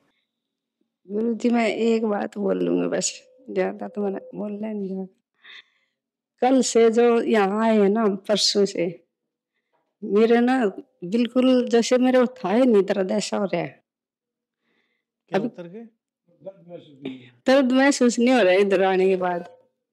वही दवाई मैं उधर खाती थी, वही इधर खा रही, तो कितने दिन, 1 महीने से चल रहा था, कुछ भी इतना आराम नहीं था खास। तो इसलिए फिर हमने वो अभी जैसे वो उसके लिए बोल रहे कुंभ के लिए, तो वो मेरे को नहीं महसूस हो रहा है, हमने क्यों करा कुंभ का वो टिकट। चलिए हो गया है तो हो आइए आराम से। नहीं फिर वो भी फिर सुन के इधर बात सुन रही हूँ, तो क्या पता, देखो हम दोनों कल सुबह बोल रहे थे, बात मत लीजिएगा, शांति से बात सुन। जहाँ घटवाया है दर्द वहाँ बढ़वा लीजिएगा। नहीं ऐसा न बोलो, फिर हम नहीं जाएंगे। नहीं मतलब कहीं बढ़वा मत लीजिए, कहीं बढ़ाओ क्योंकि आपकी वाणी तो सत्य होती है। नहीं वाणी सत्य नहीं, ठीक है, अच्छा ही रहेगा। नहीं फिर कल सुबह हम सोच रहे थे आज कैंसिल करवा देते हैं, दोनों कर दे कमरे पे। जॉयफुल रहिए, क्या कैंसिल कराना है, टिकट करा लिया तो जाइए। फिर ये बोलते अभी इधर की टिकट तो है नहीं, उधर दिल्ली जाने की। हाँ जॉयफुल्ली जाइए, उधर से गिल्ट मत किसी चीज का। मेरे कहने का मतलब ये थोड़े ही कि कोई कुंभ जाएगा तो उसको गिल्ट में डालने हैं, ऐसा कहने का मतलब नहीं है। नहीं, मेरा कहने का मतलब यही होता है कि बात को समझ लीजिए, समझ के बाद चाहे कुछ भी करिए, मुख्य चीज होती समझना। लेकिन कोई फेनेटिकली कुंभ जा रहा है, कुंभ जाके गंगा जी में अमृत स्नान करके आएंगे, तो वो फिर ज्यादा सुपरस्टिशन में चला गया। बाकी जाइए, मेला देखिए, एंजॉय करिए। अब हमने तो इरादा पोस्टपोन कर दिया, मूड तो मेरा भी था थोड़ा जाके फोटोग्राफी करी जाए, वहां देखा जाए। अभी तो पोस्टपोन कर ही दिया है, जाते खत्म होते होते मूड हुआ तो कह नहीं सकते, लेकिन फिलहाल अभी तो पोस्टपोन कर दिया है। अच्छा कल सुबह भी बोलते, जैसे घर में नहीं बोलती है तू, देवी भी अस्तित्व है, पितर भी, सब कोई अस्तित्व, बोला ये सोच कर चल, सब अस्तित्व है, सब एक ही है, वो भी कोई अलग देवी नहीं, कोई गंगा नहीं अलग, कोई जमुना नहीं। कुछ भी करिए, देखिए आप लोगों को बात समझनी चाहिए। मेरे कहने का मतलब कोई गिल्ट क्रिएट करना, नया गिल्ट क्रिएट करना नहीं होता है, बात को समझना होता है। आप सब करिए, जाइए अपना जो भी करिए, प्लेफुल रहिए, एंजॉय करिए चीजों को, बहुत गंभीर मत होइए। लोग गंभीर हो जाते हैं तब समस्या खड़ी होती है, वो चीज है। अब तो आपका सत्संग सुनते रोज, गंभीर तो बाहर का तो गंभीर नहीं हम समझेंगे, जो एक है एक ही है बस सारे का। गुरु जी का जो हमारे का सही ज्ञान है, हम कहीं नहीं भटकते, बस एंजॉय के लिए जा रहे हैं, ये सोच कर वही। हाँ और क्या, एंजॉय के लिए जाइए, अच्छा लगता है, वातावरण बढ़िया हो। जो पीएलआर के लिए जो प्रोसेस हमने शुरुआत की थी कि 2 दिन या 1 दिन पास्ट में जाने की ट्राई करे, तो वो कल जब मेडिटेशन हुआ था तो उसके बाद काफी इजीली जा पा रहे थे। पर खाली उसका एक जो मुझे एक्चुअली पता नहीं है, शायद आपने डिस्कस किया था, मैं लेट हो गया था पहले दिन पे, पर इसकी क्या प्रैक्टिस होनी चाहिए और इसका क्या रैशनल है ये करने का? देखिए, किसी भी चीज को दबाव के साथ जबरदस्ती प्रैक्टिस बनाने से हम स्ट्रेस्ड होते हैं, but if you feel Joy, तो ये रेट्रोस्पेक्शन में दिन को देखना अगर हम अपनी हैबिट में डालते हैं तो ये हमको रिलैक्स करता है। और मैंने यही बताया था कि वो हमको प्रेजेंट में लाता है, क्योंकि वो सब फिक्स्ड है जो आप देख रहे हैं पीछे जाती हुई अपनी मेमोरी में, तो सब हो चुकी चीज़ों को देख रहे हैं। हो चुकी चीज़ें टाइम में स्टिल होती हैं, तो हमारा माइंड भी स्टिल हो जाता है। और जब हम एक फ्यूचरिस्टिक लिनियर देखते हैं, सुबह दोपहर शाम ऐसे, तो वो फ्यूचर की तरफ जाती हुई स्ट्रीम होती है माइंड की। तो वहाँ से फ्यूचर क्रिएट होता है, सुबह दोपहर शाम, शाम के बाद फिर सुबह, तुरंत हमारा माइंड फ्यूचर क्रिएट करता है। तो जैसे माइंड फ्यूचर क्रिएट करता है, हम प्रेजेंट में नहीं हो पाते, वर्तमान में नहीं हो पाते। आमतौर से ज़्यादातर लोग ऐसे लीनियर ही सोचते हैं, ए बी सी डी, और मैं कह रहा हूँ आप डी सी बी ऐसे जाइए, तो आप फिक्स्ड पैटर्न पे जा रहे हैं। तो फिक्स्ड पैटर्न पे माइंड को करने के लिए बहुत कुछ नहीं है, इमेजिन करने के लिए नहीं है, तो एग्जॉस्ट हो जाता है। वो एग्जॉस्ट होके वो शांत हो जाता है, वर्तमान में आ जाता है। लेकिन जब हम ऐसे सोचते हैं सुबह फिर दोपहर फिर शाम, तो माइंड थोड़ा एक्साइटेड हो जाता है। फिर इसके बाद क्योंकि उसको ये पता है कल आएगा, और पीछे जाना सॉर्ट ऑफ बोरिंग है कि सबको तो पता है कि ये हुआ था, ये हुआ था, ये हुआ था, कोई उसमें थ्रिल नहीं है। माइंड को हमेशा कोई थ्रिल चाहिए। तो इसलिए ये वाली प्रैक्टिस हमको रिलैक्स होने के लिए और माइंड को स्टिल करने के लिए बहुत अच्छी है। और अगर किसी को नींद ना आने की थोड़ी समस्या है, तो उसके लिए भी बहुत हेल्पफुल टेक्निक है ये। पीछे जाएगा थोड़ी देर में वो लोरी जैसी चीज बन जाएगी, वो सो जाएगा। और अगर वो आगे जाएगा तो फिर आगे वो 25 साल तक की योजना बना रहा होगा, नींद गायब, सुबह शाम, फिर वो सोचता है कल के बाद परसों, परसों के बाद नरसों, भागता चला जाएगा। फिर उठ के बिस्तर बैठ जाएगा पूरा, क्योंकि योजनाएं इतनी एक्टिव हो जाएंगी। और अगर पीछे जा रहा है तो बोर हो जाएगा थोड़ी देर में, क्योंकि सब कुछ तो हो चुका है। तो हो चुके को देखने में माइंड बहुत इंटरेस्टेड नहीं है, वो बोरिंग है। लेकिन हो चुके को देखने में ही हमारे लिए क्या है ना, इंसाइट्स हैं, लर्निंग है, बहुत सारी अवेकनिंग है, वो चीज है। इस तरह से ये साइकोलॉजिकली रिलैक्सिंग चीज है। कोई बात नहीं, जो है उसमें जाना चाहिए, हमको ढूंढना नहीं है। नहीं, ऐसे ओवरऑल मैंने, आपने बोला था उस दिन कि घर में जाके ऐसे करना, यानी घर में जाके प्रैक्टिस करना पीछे जाने की, तब ऐसे लगा कि सैड मेमोरीज ही सामने आ रही है पीछे जाने के बाद भी, हैप्पी मेमोरीज कम हैं। ऐसा नहीं है, वो भी मन की आदत है। किसी से भी पूछ दो और कैसे हो, तो मन तो उसका ही करता है 10 तकलीफें सुनाए, लेकिन कर्टसी में बोल देता है नहीं सब ठीक है। लेकिन जब ज्यादा मोहब्बत वाले लोग होते हैं, पूछ देते हैं कैसे हो, तो कहते हैं बैठो। अब बताते हैं कैसे हैं। तो ये कान में दर्द हो गया, सुबह उठे थे तो दांत में दर्द हो गया, 2 दिन से पेट नहीं ठीक था हमारा, तो सब सैड ही सैड है। तो वो माइंड हमारा याद ही नहीं करना चाहता अच्छी वाली चीजें, वो इतना कंडीशनड हो गया है, हम लोग आदी हो गए हैं सैड मेमोरीज को याद करने के। लेकिन जब आप सही में याद करेंगे तो लगेगा नहीं, सैड नहीं, गुड भी है और बैड भी, दोनों है। और दोनों को फिर जब हम इक्वली देखते हैं तो हम डिटैच हो जाते हैं। हमको लगता है ये तो पार्ट ऑफ लाइफ है, प्लेजर है, पेन है। लाइफ तो इन्हीं 2 धागों से बनी है, प्लेजर और पेन से। तो कोई प्रॉब्लम नहीं है, ठीक है, सब धागे हैं, चल रहे हैं अपना। जैसे आप बोलते हैं लव, पीस, हैप्पीनेस, हार्मोनीज अनब्रोकन होना चाहिए, तो उस स्थिति में, अनब्रोकन की स्थिति में मतलब हमें क्रोध भी नहीं होगा। मतलब अगर लव और हैप्पीनेस अनब्रोकन है तो क्रोध, मोह, जितने सारे जो वसना बोला जाता है ये तो आएगा नहीं। तो इसके समक्ष में क्या है? पहले ब्रोकन वाली को जी लो, अनब्रोकन वाली जब आएगी तो अनब्रोकन वाली को जी लेना, पहले ब्रोकन को जियो। ब्रोकन तो जी ही रहे हैं हम तो लोग। वही जियो। तो अनब्रोकन में हाइपोथेटिकली क्यों सोचना कि ऐसा होगा तो क्या होगा, ऐसा होगा तो कोई नहीं होगा। बस एक उदाहरण इसका समझो, बाकी बहुत डिटेल में नहीं जाएंगे। एक माँ जब अपने बच्चे के अनब्रोकन लव में होती है तो उसको डांटती भी है, उसको पीट भी सकती है, नाराज हो सकती है, रूठ सकती है। प्रेम उसका ब्रेक नहीं होता, ब्रोकन नहीं होता, टूटता नहीं है। प्रेम में सब कुछ संभव है, धुनाई, कुटाई, छटाई, पुछाई, प्रेम में सब संभव है। श्री कृष्ण जब महाभारत करा रहे हैं तो क्या शांत नहीं है? शांति उनकी घनघोर है, लेकिन प्रचंड युद्ध। तो जरूरत आई, जो अशांत है उसे शांत कर रहे हैं ना।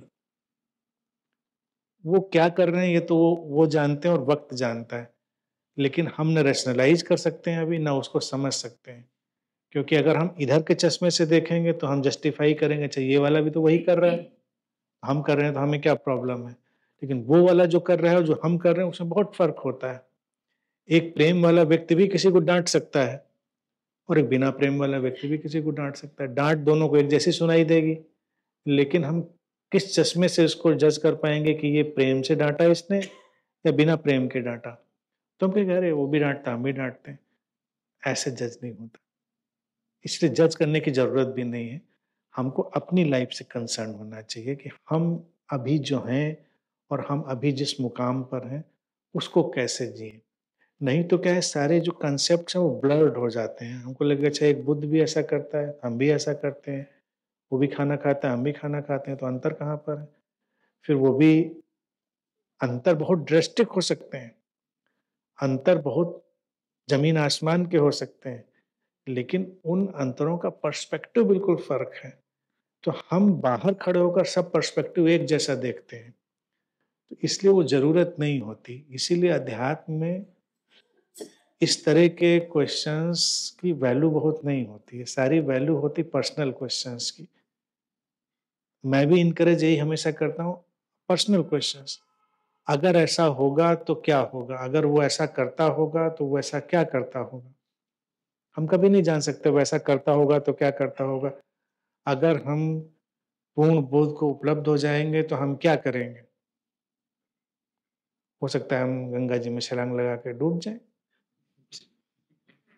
कौन जानता। राम तीर्थ तो डूब गए थे छलांग लगा के, और राम तीर्थ को क्या जाने दो, भगवान रामचंद्र भी डूब गए थे जाके सरयू में। तो हम तो ऐसा वाला इनलाइटनमेंट नहीं चाहते हैं कि राम बनना है, सरयू में डूबना है, नहीं सरयू में नहीं डूबना है। तो राम क्यों बनना है? रावण को मारना है। रावण को क्यों मारना है? लंका जीतनी है, जीत के वो तो दे आए थे वही वापस। हम किसी निष्कर्ष पे ऐसे नहीं पहुंचते, इसीलिए क्वेश्चंस हमेशा पर्सनल अच्छे होते हैं कि मैं इस जगह पर क्या करूं, मैं उस जगह पर क्या करूं। राम अगर सरयू में गए तो राम सरयू में क्यों गए, बहुत व्यापक और विराट घटना हो सकती है वो। लेकिन राम प्रसाद भी सरयू में जा सकते हैं, अयोध्या में रहने वाले। पता है राम प्रसाद की बीबी ने कल उनसे लड़ाई लड़ी थी और जाके सरयू में डूब गए, लेकिन वो रामचंद्र जी से नहीं मिलान हुआ उनका। राम प्रसाद की तरफ डूबे, रामचंद्र जी की तरफ डूबे।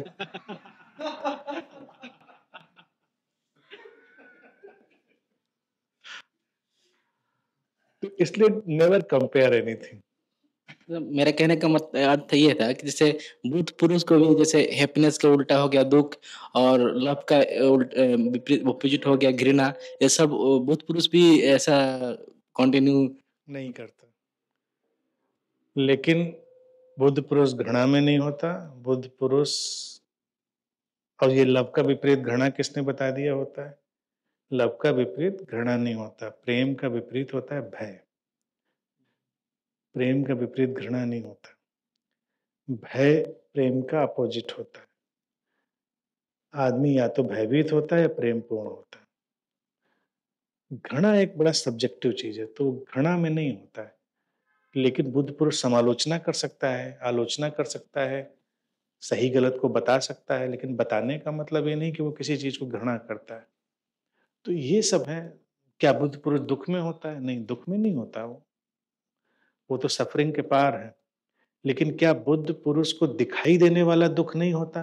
क्या उसके अपनों की मौत नहीं होती? क्या उसको बीमारी नहीं होती? क्या उसको तकलीफ नहीं होती? क्या उसको दर्द नहीं होता? उसको जाके जब चाकू घुसाओगे तो ही करेगा कि वो रोएगा? क्या करेगा वो उसको?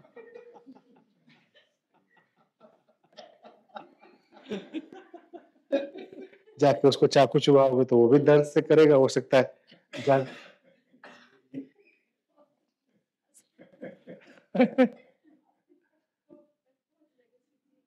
हाँ, वही चीज है। तो सफरिंग में नहीं है वो, लेकिन pleasure pain part of life है, और सबकी लाइफ में प्लेजर पेन रहता है। सुख दुख सबके जीवन का हिस्सा है, वो सबके जीवन में रहता है। बुद्ध पुरुष उनसे डिटैच रहता है, वो जितना सा अंतर होता है। वो अटैच नहीं है, आम आदमी अटैच है। इतना सिंपल डिफरेंस है। लेकिन बाहर से देख के कोई डिफरेंस पता लगाना संभव नहीं।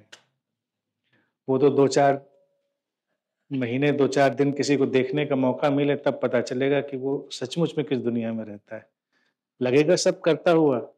इसी को हम भारत में जल में कमलवत कहते हैं, लोटस। बस यही एक बुद्ध पुरुष की पहचान है, वो कमल की तरह रहता है जल में, वहीं पर, वहीं का, वहीं से मुक्त। For the people, from the people, but detached from the people.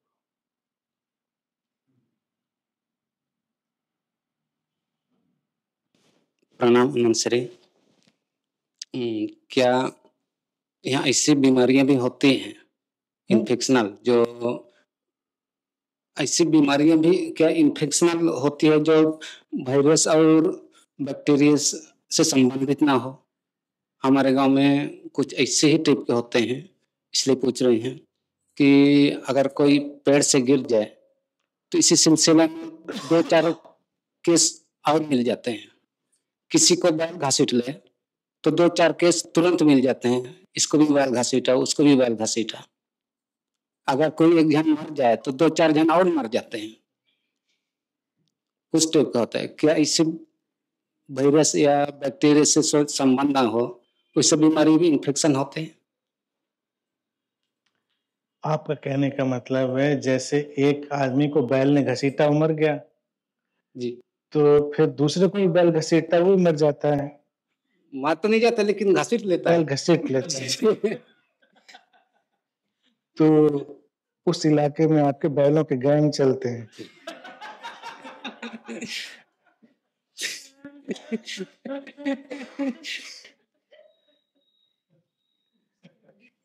ऐसे सिलसिले देखने को मिल जाता है। अच्छा, उसके आगे क्या कहते हैं? एक आदमी मरा तो फिर कोई एक आदमी मरा तो 2-4 जन मर जाते हैं। नहीं, ये बात सही। देखिए, ये बात हंसी की कह रहे हैं जो, लेकिन ये बात हो सकती है कि ये ऐसे इलाके में, ऐसे कम्युनिटी में रहते हैं जहाँ के लोग बहुत भोले भाले और बड़े बिलीवर टाइप के हैं। तो अगर कुछ लोग बिलीव बहुत कर लेते हैं, जैसे कोविड में भी ये हुआ कि ऐसा नहीं सब कोविड से ही मरे, कुछ कोविड से मरे, कुछ कोविड से लोग मर गए, ये इस डर से मर गए कि कोविड में लोग मरे जा रहे हैं, वो भय ने मार दिया। तो इस पे सूफी स्टोरी भी है ना कि एक बार एक फकीर बैठा था किनारे, तो उसने देखा मौत जा रही गांव में, तो उसने पूछा क्या करने जा रहे हो? तो उसने कहा हमको 10 आदमी मारने 2 दिन में। तो फकीर 2 दिन बैठा रहा, उसने कहा 2 दिन बाद जब निकलेगी तो फिर बात करेंगे। गांव में मर गए 40 आदमी। तो जब मौत निकली तो फकीर ने कहा बहुत झूठी हो तुमने कहा 10 आदमी मारेंगे, मर गए 40। तो मौत ने कहा कि भाई साहब, हमने 10 ही मारे थे, 30 उनको सुन के मर गए, उनको हमने नहीं मारा। तो अगर लोग बहुत बिलीवर टाइप के हों तो इवन दिस कैन हैपन, ये हो सकता है, क्योंकि उनका मन रिसीव कर लेता है उस चीज को, इतना ज्यादा डीपली रिसीव कर लेता है कि अब तो बचे नहीं, अब ना बचे।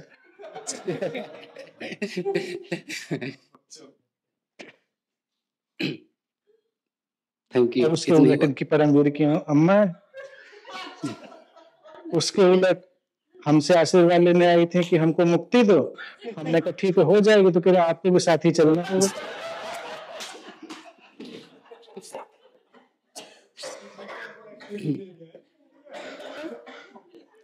हमने कहा अम्मा हमें क्या साथ ले जा रही है।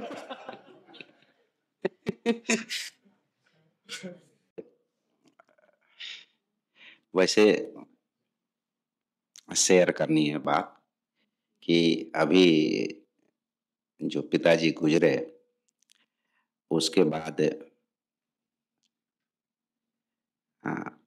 उनके जाने के बाद जो एक वैक्यूम, तो लोग कहते ही हैं कि वैक्यूम क्रिएट हो जाता है, लेकिन उस वैक्यूम का बहुत संजीदगी से बहुत फील हुआ हमको, मतलब बहुत दिल में उसका एहसास रहा, बहुत दिनों तक है भी। और ऐसा लगता है कि किसी के रहने पे आदमी बहुत ही इजी वे में उसके साथ रहता है, सारी चीजें होती हैं, लेकिन उसके अब्सेंस में जो चीजें होती हैं उसको बहुत हमने तहे दिल से उसको फील किया। और नेचर का क्या करिश्मा है, क्या उसका मतलब एक काम करने का तरीका है, वो महसूस हुआ। कई चीजें मानसिक तौर पे भी घटित हुई, जिसको हो सकता है वो पहले भी रही होंगी, लेकिन इधर फीलिंग ज्यादा हो गई। तो ये बात, एक चीज और है कि बहुत साल पहले मेरी माँ भी गुजर गई थी, लेकिन उस समय जस्ट मैं पढ़ाई समाप्त किया था, तो एक तरह से अब जो भी कह लीजिए आज के नजरिए से देखता हूँ तो उस समय एक स्टूडेंट लाइफ का एंड था और जो है गृहस्थ में प्रवेश था। तो जो चीज आज महसूस मैं कर रहा हूँ अपने पिताजी के जाने के बाद, वो चीज उस समय मैं महसूस नहीं कर पाया।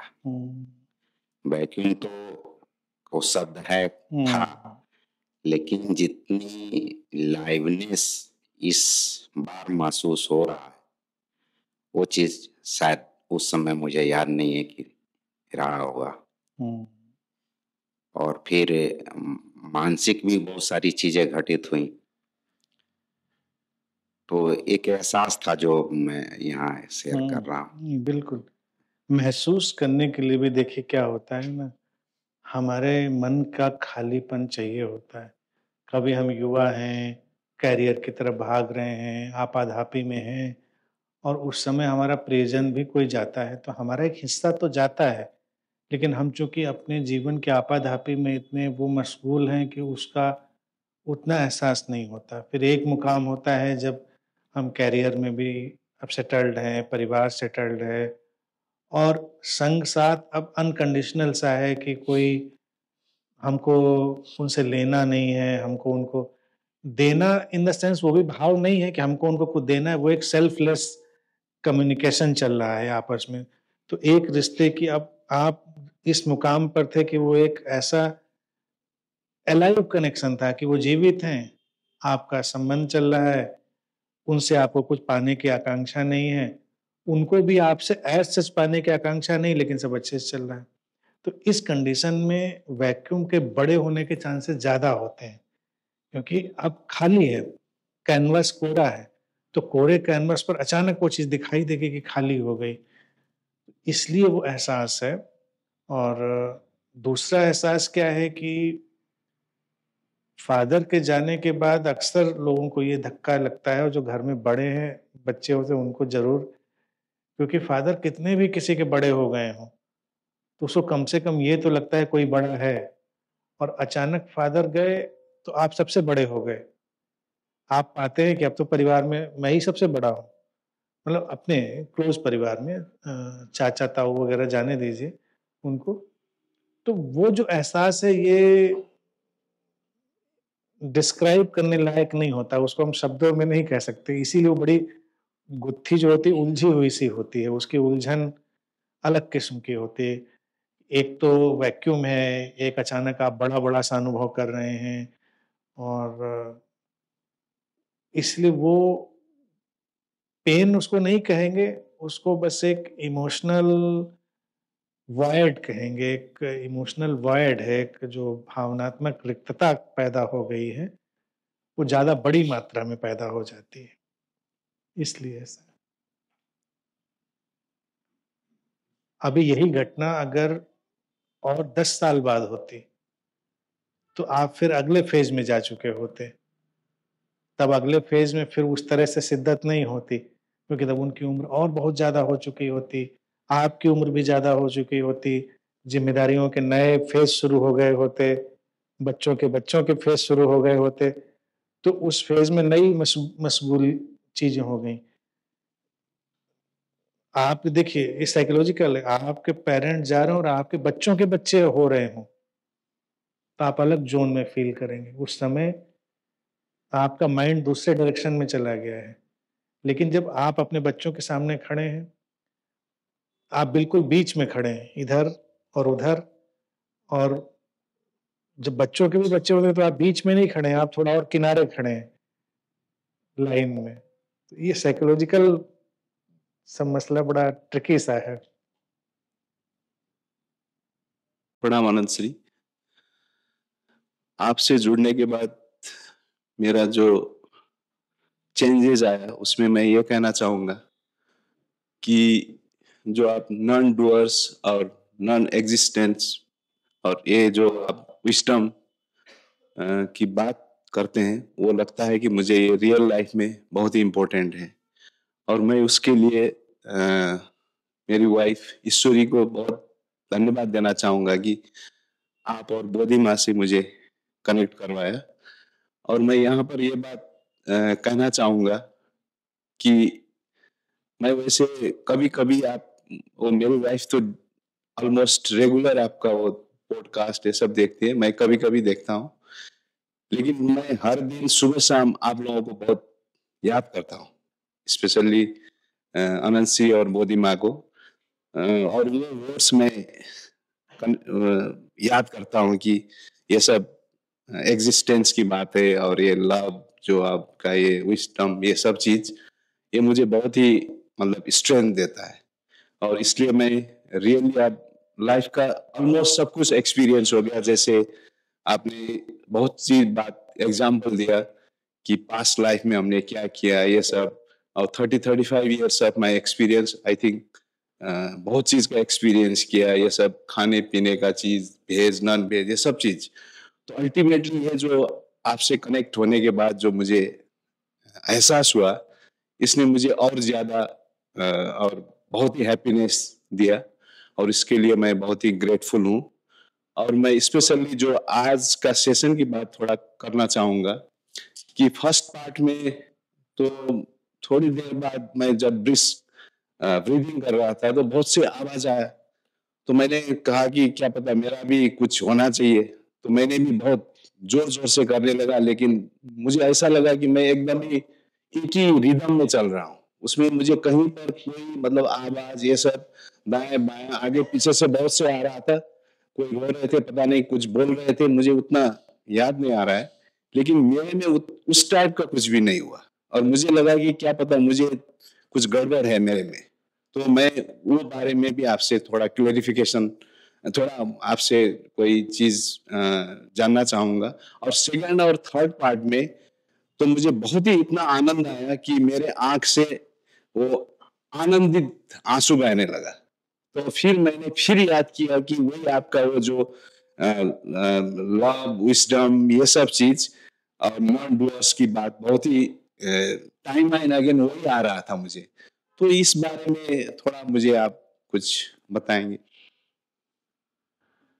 नहीं, इट्स नेचुरल। जो आपके साथ हुआ मैं देख रहा था वो नेचुरल है।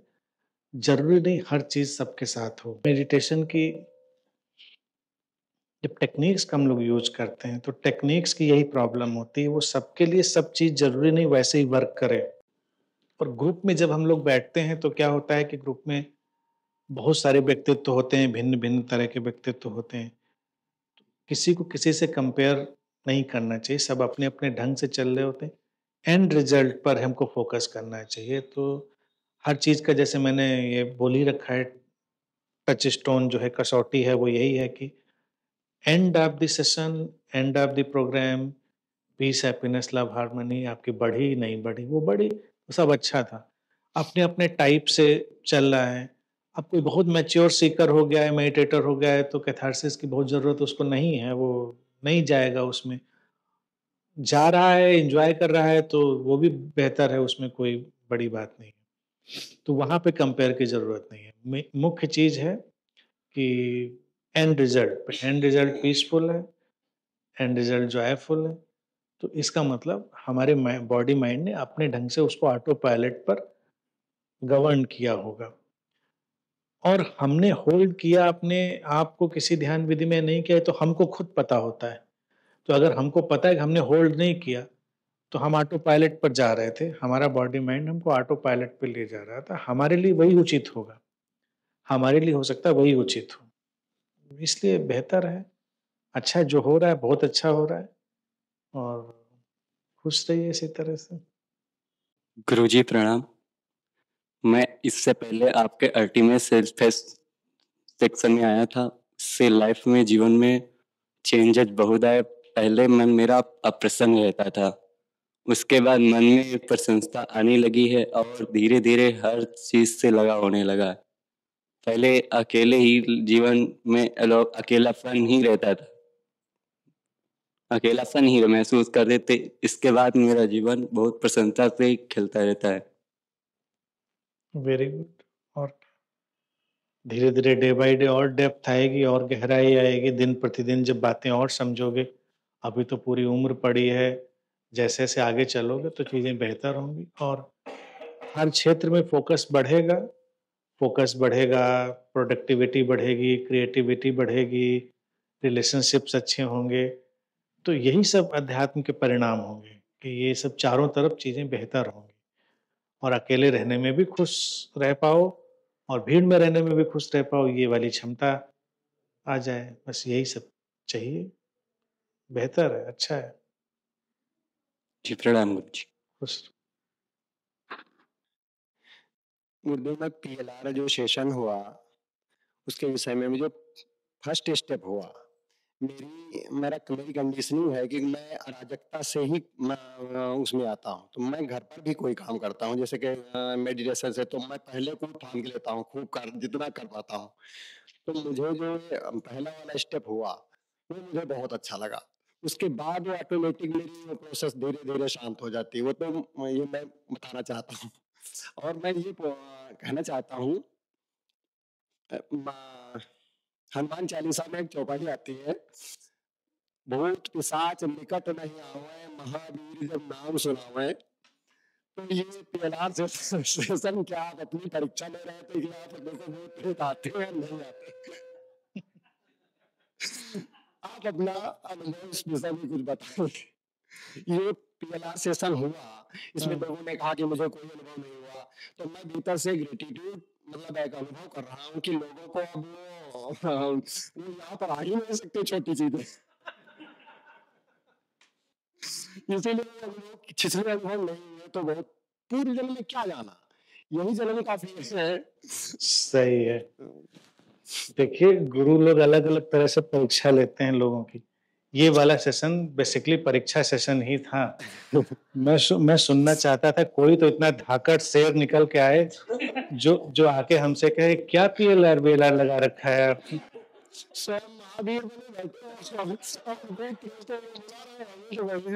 आप मजाक ही कर रहे हैं। तो लेकिन दबी जबान से सबने करीब करीब वही बात बोल दी, तो ये उनकी मैच्योरिटी का लक्षण था। ये परीक्षा ही थी और बस एक दो नए बच्चों की वजह से हमने वो पहला सेशन भी ले रखा, नहीं तो मैंने कृष्णा जी को बोला था इस बार गुरजेफ स्टाइल होगी। जब लोग सब आ जाएंगे तो कहेंगे कोई पीलार वेलार नहीं है। और पीलार की वजह से वीडियो में आया भी नहीं था। तो इसलिए पहले मैंने वो तीन ही हाथ तो उठे थे, बाकी तो किसी ने कहा पीलार की वजह से नहीं आया। अनंत आने की एकमात्र शर्त है मेरी वजह से। यहाँ केवल मेरी वजह से जब कोई आ रहा है तो आ रहा है, बाकी ज्ञान के लिए, समाधि के लिए, इनलाइटनमेंट के लिए बहुत सारी दुकानें हैं। तो वो तो इसीलिए जब मैंने पहला क्वेश्चन पहले दिन यही किया कि पीएलआर की वजह से कितने लोग आए, तो बड़ी खुशी हुई जब केवल 3 हाथ उठे। अगर 20 हाथ उठ जाते तो बड़ी निराशा होती मुझको कि इतना समझाने के बाद भी 20 हाथ उठ गए। प्रणाम गुरुदेव, सबको प्रणाम।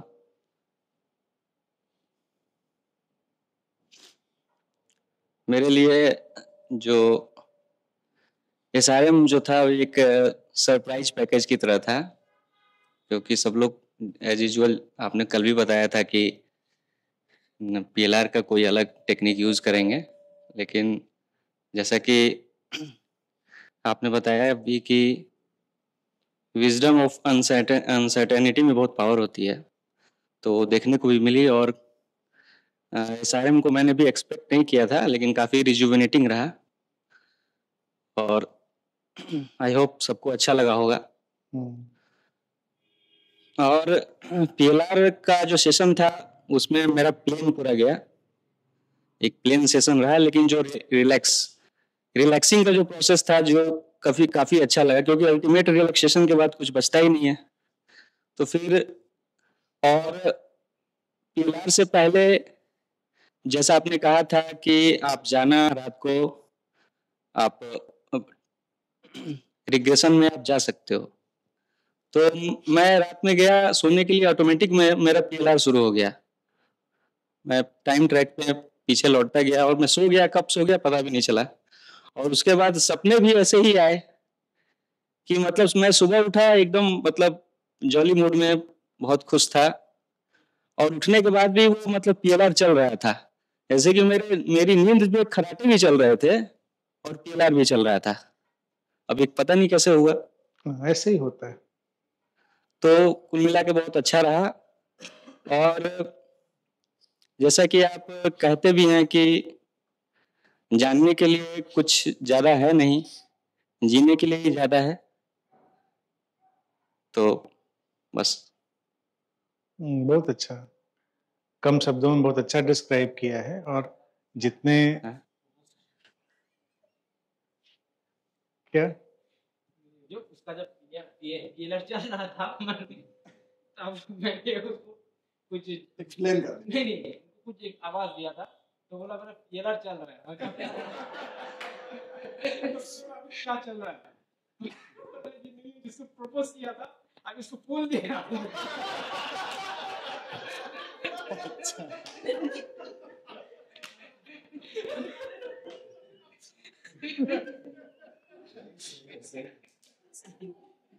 तो दो पाए फूल। हाँ दिया।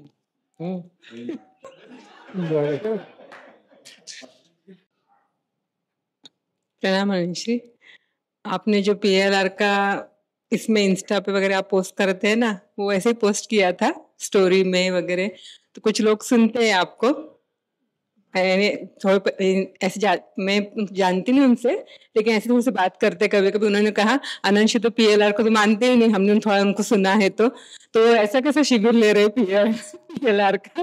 तो मैंने मुझे समझा नहीं क्या बताऊँ अभी इनको।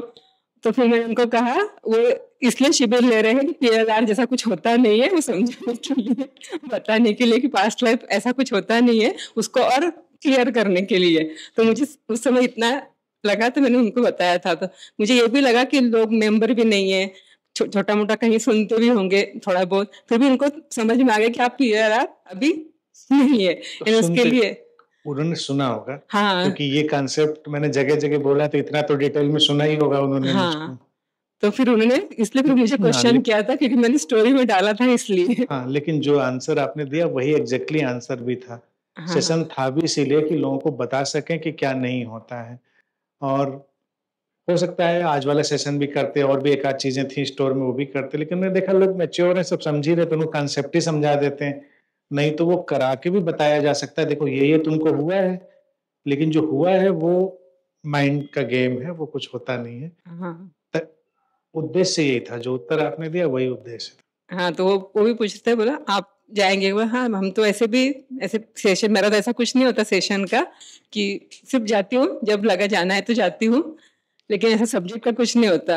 अभी आप मेडिटेशन जो करवाते हैं, तो बस मैं एन्जॉय करती हूँ, जो भी होता है होने देती हूँ। हाँ, सब्जेक्ट उसके का बाद कुछ जो होता है उसके लिए जो रिज़ल्ट होता है उसका तो कुछ नहीं धीरे-धीरे होता तो नहीं। मैं देखिए वैसे लोगों को वेट कर रहा हूँ, जैसे पुरंजन ने कहा विजडम ऑफ अनसर्टेनिटी में लोग सेटल्ड हो रहे हैं, मैच्योर हो रहे हैं, वो अनसर्टेनिटी के लिए तैयार रहें। तो कभी-कभी हम भी सरप्राइजेस देंगे कि आप लोग आएँगे, उतरेंगे, बस तैयार खड़ी है कि नहीं कहीं नहीं जाने के लिए, वापस भेजने के लिए नहीं, वापस भेजने के लिए नहीं।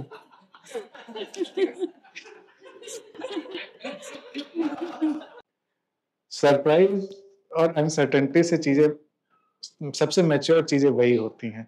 एक्सपेक्टेड नहीं हो तो बहुत मजा है। बस एन्जॉय किया शिविर को, जो भी था एन्जॉय भी किया, और जो घटा वो होने दिया। उसके बाद रिजल्ट की चिंता होती ही नहीं है, जो भी होता है जो हुआ वो हुआ। उसके बाद तो मैं उसका सोचती भी नहीं हूँ। और जो आपने अनसर्टेनिटी कहा वो मेरे लाइफ में चल ही रहा है, वो तो बहुत अच्छे से समझ में आया। सभी इसमें ऐसा नहीं कि बहुत अच्छा बुरा, सभी इसमें वो तो काम कर रहा है और वो समझ में भी आ गया है। वही होना ही चाहिए। प्रणाम अनंत जी। आज सुबह जो था उसमें फर्स्ट पार्ट तो ठीक ठाक हो गया था मेरा, और सेकंड पार्ट में जो आप ऐसे झूलने के लिए कह रहे थे वो बिल्कुल हुआ ही नहीं। सोच रही थी मैं आप कह रहे हैं तो वो करना है, लेकिन अंदर से वो आया ही नहीं बिल्कुल भी, मतलब हिलने का मन भी नहीं हुआ, बस सिर्फ रोने का मन कर रहा था और कुछ नहीं। नेचुरल रहना चाहिए, जो जो फ्लो है वही करना चाहिए। देखिए ग्रुप में क्या होता है ना, सजेशन तो मुझे जनरल ही देने हैं, लेकिन अपनी विजडम से ही चलना होता है। जो आपकी बॉडी माइंड आपको कह रहा है वही करना होता है, तो वो अच्छा ही है। अपनी बॉडी माइंड के अकॉर्डिंग चलना होता है। मुझे लग भी रहा था कि आप कह रहे हैं लेकिन मेरे से हो ही नहीं रहा वो। हाँ कोई नहीं, वैसा नहीं। एसआरएन देखिए हमारा बड़ा पावरफुल और बड़ा ही साइंटिफिक मेडिटेशन है। इसको ये भी बड़ा नेचुरली मुझ तक आया, और इसको जब भी हमने कराया तो बहुत ही ट्रांसफॉर्मिंग मेडिटेशन है ये, और बिल्कुल नेचुरल है। लेकिन जिससे जैसा होता है वैसा ही करना चाहिए, कोई उसमें जबरदस्ती नहीं है, क्योंकि आपका बॉडी माइंड आपको गाइड कर रहा है। जी। और अनंत जी, अभी हम करीब करीब 2 साल बाद आ पाए हैं। पता नहीं अब कब आना होगा। घर में मेरी मम्मी है 95 इयर्स की, अब वो बोल भी नहीं सकती, उठ भी नहीं सकती, तो छोड़ना मुश्किल हो जाता है उनको। कोई नहीं है फिर दूसरा देखने का। तो इस बार मेरी दीदी आई हुई थी, तो उनको कहा मैंने 3-4 दिन आप देख लो, मैं ऐसे ऐसे वहाँ जाना है मेरे को, तो ऐसे बन पाया प्रोग्राम। तो अभी कहाँ जहाँ रह रहे थे वहां से कहीं शिफ्ट हुए हैं? जी, पहले तो हम काठमांडू में थे। हाँ, वहां से कहीं बच्चे तो काठमांडू है, हम इधर महेंद्र नगर आ गए हैं अभी। महेंद्र नगर, धनगढ़ी, टनकपुर बनबसा के पास में। अच्छा।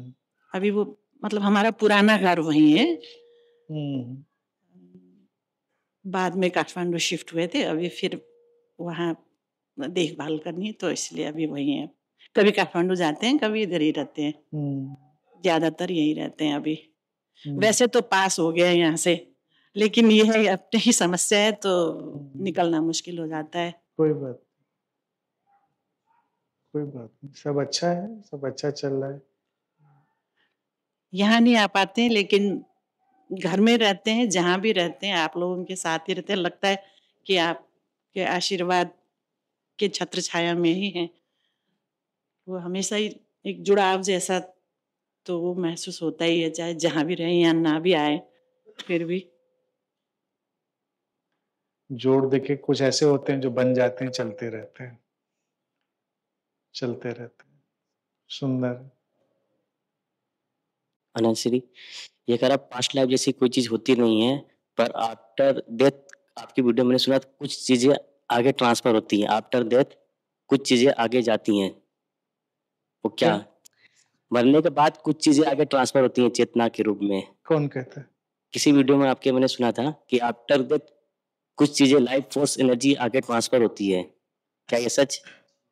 चीजें नहीं होती हैं। हाँ, क्या जीवन कुछ जाता है चीजें आगे? थोड़ी होती हैं कि चीजें। लाइफ फोर्स इनविजिबल चीज है। जैसे एक वेव ओशन में गिरी तो फोर्स ओशन में ट्रांसफर हुआ कि नहीं हुआ? वेव का फोर्स ट्रांसफर हुआ ओशन में, ट्रांसफर हो गया, कहाँ गया? खत्म। ओशन इंडिविजुअल नहीं, life force is impersonal thing. Life force निर्वैयक्तिक चीज है। लाइफ फोर्स, लहर जब गिरी तब वैयक्तिक है, इंडिविजुअल है। जैसे उसने टच किया ओशन को, इम्पर्सनल हो गई, फोर्स है, फिर फोर्स स्कैटर्ड हो गया, खत्म, टोटलिटी में शामिल हो गया। तो ढूंढने से नहीं मिलेगा। जो लोग ढूंढते हैं लाइफ फोर्स आगे गई, तो ये इनकी ईश्वरी जी की लाइफ फोर्स और ये दीपिका जी की लाइफ फोर्स आगे गई नहीं, गिर रही थी तो वो दीपिका और ईश्वरी जी जैसी लाइफ फोर्स थी। जैसे उसने कॉन्शियस के ओशन को टच किया वो इम्पर्सनल हो गई, खत्म। अब वो कभी ढूंढने नहीं मिलेगी। अब जो दूसरी वेव लौट के आएगी तो सब कलेक्टिविटी में, टोटलिटी में उसमें शामिल होगा, बट नॉट एज इंडिविजुअल। तो सिंपल। भगवान ने कॉम्प्लिकेटेड बनाया हुआ तो है। बुद्ध के बारे में जो जातक कथा में कहा गया है कि ये बुद्ध अपने पुराने लाइफ, और बुद्ध ने जो कहा था, आनंद से जो कहे वो सुन लो। बुद्ध ने कहा होगा, बुद्ध जाने अपने मिले तो उनसे पूछ लेना। प्रणाम आनंद श्री। आज का जो सुबह का जो अनुभव था वो जरा एक डिस्क्राइब करना था। वेरिफिकेशन नहीं चाहता हूँ, बट एक वेरिफिकेशन नहीं चाहता हूँ जो सुबह जो अनुभव हुआ है SRM के टाइम, बट एक एक्सप्रेस करना चाहता हूँ। आई डोंट नो वो क्या भाव था, लेकिन जो जब स्टार्ट हुआ तब तो पता नहीं चला, बट आहिस्ते एक एक्सट्रीम आनंद की जो अनुभूति है उसमें, जहाँ सिर्फ only gratefulness to the entire अस्तित्व की, right from my birth till today, all the experiences that I had, a lot of them, including my parents, the environment, संस्कार, जो भी कहो, इन सब के लिए एक्सट्रीम ग्रेटफुलनेस की जो भाव था, तो मुझे एकदम रोना आ रहा था, एक्सट्रीम रोना आ रहा था, तो मैं रो पड़ा। पर उस रोने में अभी भी मुझको ऐसा था कि I am being grateful to the almighty और द अस्तित्व, आई एम बीइंग ग्रेटफुल। तो मैं और अस्तित्व फिर भी अलग हैं, और इस कल्पना में मैं किसको ग्रेटफुल हूं या तो अस्तित्व ने मुझे कुछ दिया है, ये कल्पना कहीं मुझे फिर वापस उस मोड़ पे लेके जहां मैं उल्टा रोने लगा कि क्यों वो भेद अभी भी क्यों? सब कुछ उसने किया, सब कुछ यहाँ तक लेके, यहाँ पर मैं आया हूं, वो भी उसी की कृपा है। वो कैसे हो रहा है, क्या हो रहा है, कुछ कल्पना नहीं, और उसका ओनली ग्रेटफुलनेस है, उससे ज्यादा कुछ भाव नहीं। फिर भी मुझ में और उसमें क्यों डिफरेंस है? दो चार बातें नीचे बता देंगे। इसका चलते चलते उत्तर ये है, just to maintain this interpersonal human relationship, just to maintain this interpersonal लीला। अगर ये भेद भी नहीं होगा तो कोई लीला भी नहीं होगी। ये लीला चलती रहे, इसलिए मेरा तुम्हारा उसका इसका थोड़ा भेद बना रहे, बट डीप डाउन कोई भेद नहीं। लीला एंड हो जाएगी ना फिर।